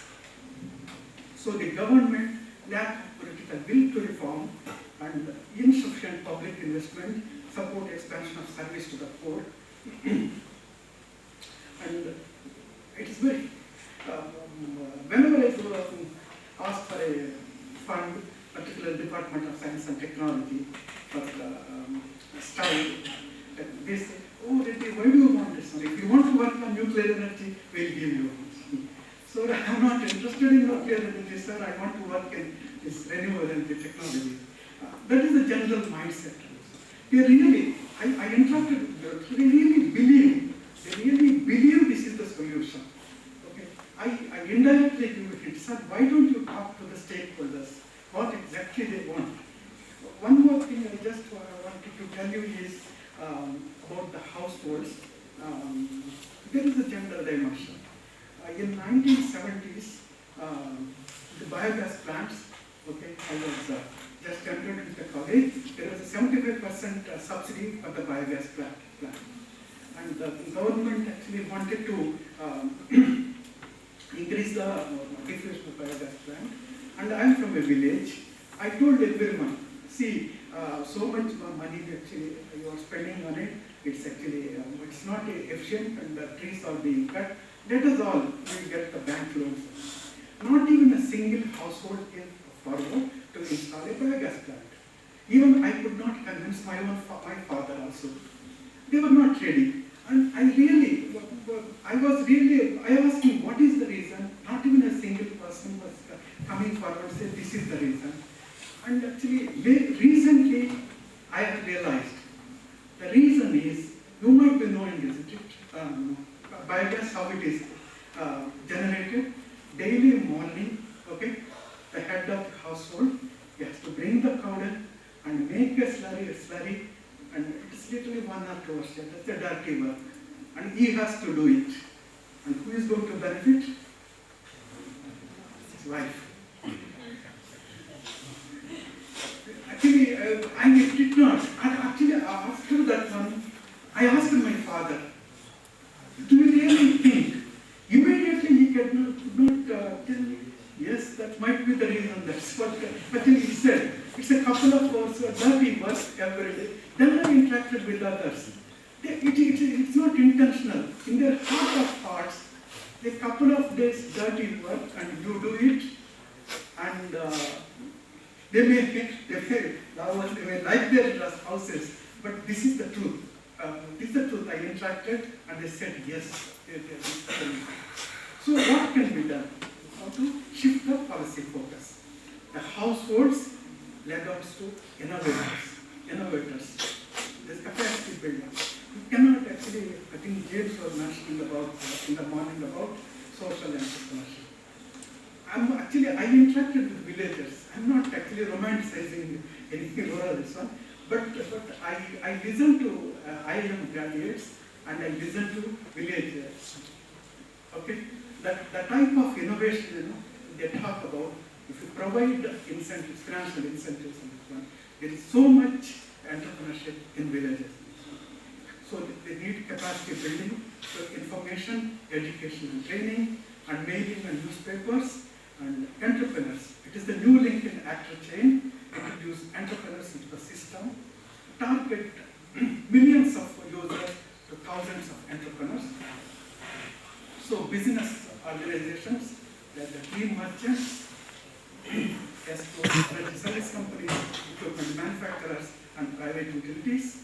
The supply modern energy services can be profitable. They will, and financial institutions, that's Oxygen 5, providing soft loans to the government, facilitating, creating energy banks, diverting kerosene subsidy for rural infrastructure. At present, 19,200 the last year subsidy that was given. The entire amount can be shifted to for providing infrastructure, regulatory and investment climate. So this is the model we have developed. Young Powers, entrepreneurship-based model for providing rural energy services. These are the human resources actors. We have the demand side, we have government entrepreneurs, we have human resources, supply side, and NGOs. You have this is the physical resources. You have a biogas plant, you have biomass, and you have blacksmiths, masons, plumbers, etc. You have local vendors and households, farmers. And these are the financial resources, funds to provide infrastructure, and soft loans. We have actually estimated the costs. So these are the total number of households for cooking. These are the households that are deprived. What is the requirement of gas? What is the cost of gas? This is the total installation cost. And the piping cost is the total cost. This is for lighting. We have categorized the households into three. Type 1 households, it's in hilly areas. So the connectivity is not there. So you have to completely rely on renewable energy sources. There is a type 2. Villages are not electrified. So villages has to be connected. Type 3 households are, villages are electrified, but the households are not electrified. So each type, different types of technologies, different types of financial mechanism. We have mentioned. One more minute. Two. Okay. Active analysis. So for the different actors, what are the costs? What is the cost for consumer? What is the cost for entrepreneur? What is the cost for the village and the government? And these are the individual benefits. And these are the benefits, total benefits. So, if you do it, so the shift will be non-renewables, renewables, transported, imported, high cost efficiency, low cost efficiency, subsidy driven to business oriented. So this is a win-win-win scenario, win for the individual, win for the government, and win for the society. This is the development ladder. You start with providing modern services, there is an increase in the quality of service, improved air health, improved education, employment benefits, environmental benefits. There is overall development. So this is actually we have completed the work and still some small analysis with calculate. So a brief comment and a question, possibly drawing upon your presentation and the conversation that we had at the club today. So Dr. Parekh in the morning talked about cellulosic ethanol and taking recourse to those kind of agri byproducts rather than corn and sugarcane. I actually know the group who are developing husk power systems in Bihar, and it's become a case study. And again, Monitor Institute has done incredible work around the challenges faced by these nebulous startups. They've termed it as pioneer camp. So the funding still continues to be a big issue, and there are a lot of casualties on the way. And there are no credible oxygen pipes, to borrow your analogy, to fund those startups in that stage. So unless there is a happy, fortuitous meetup with some impact investments in this case, as happened with bus power systems, a lot of these startups never reach the kind of credible scale where they could make a substantive impact. The other thing is active motivation. I was talking with Anna in the morning, and it draws upon the work that Mark has done, Mark Andreska was speaking. And he says change, and I'm kind of really, I can relate to some of the ideas you dished around in your presentation as well. Awareness problem, for instance, this gentleman would not change his bulbs in spite of having that kind of financial wherewithal. So Mark draws upon the work of Hirschman, who was a bureaucrat and an economist, so he's written a number of books. So he kind of really relates the scenario of actor motivations and the ways to redress that lack of that motivation. So you would say awareness would be the first port of call. You talked about awareness as well. So if you raise awareness, most of the CSR work of organizations falls in that theme. For instance, Nike would be forced to really pull out of sweatshops if it feels that brand equity, as Yasser was talking about, runs the risk of being diluted. Then you could talk about what he terms as dissonant loyalty, and my African colleagues would relate to that here. I actually did an op-ed for Abraham Foundation with one of my Oxford colleagues. So governance structures, and what is he relates actually the entire bureaucratic spectrum in 3 neat classes. He would say the pillaging bureaucratic class in African context, and I could possibly believe Indians would identify with that. Then it said the middle, happy medium possibly of Brazil, if you can call it that way. And then is the Japanese case. And he says the bureaucratic class has 2 choices, exit or choose. And what determines either of the choices would be their psychological identification with their cohort. So if there are stern initiation rituals, for instance, a very complicated examination for seeking entrance to bureaucratic services, then they would have an incentive to honor the ethos of their services, provided they, of course in this case they have a shared identity, but not a shared association on tribal and ethnic lines, which would be the case in African context. But we've seen that. We have a stern bureaucratic procedure of selection in India. Still, the bureaucracy doesn't really press ahead with what its mandate ought to be. I know there are no easy answers. I don't have one myself. And possibly it will be beyond formulation by one individual. Do you have any thoughts on those? Because unless government really steps in, its machinery, for instance, even CFL, there's been work done in Germany, where they found unless the government stepped in with legislation, it was very difficult to drive the uptake of Germany, which has been in the vanguard traditionally of energy efficiency and climate change. So in Indian context, without government stepping in with a refined way of interacting, do we see a redress? What you are telling is government. One example I can, in 1980s, when I have done the study, solar water heaters, not even a single household is using solar water heaters. I used to ask them, many households who are rich to afford, why can't you have a solar water heater? You don't. Now, as on today, as far as I know, each and every household, except slum areas, they have a solar water heater. Okay? At that time, there was a subsidy. I don't think now there is a subsidy. There is no question of government intervention at all. The reason is power cuts. Okay? Significant power, significant number of hours in Bangalore, it's severe power cuts. They are forced to install.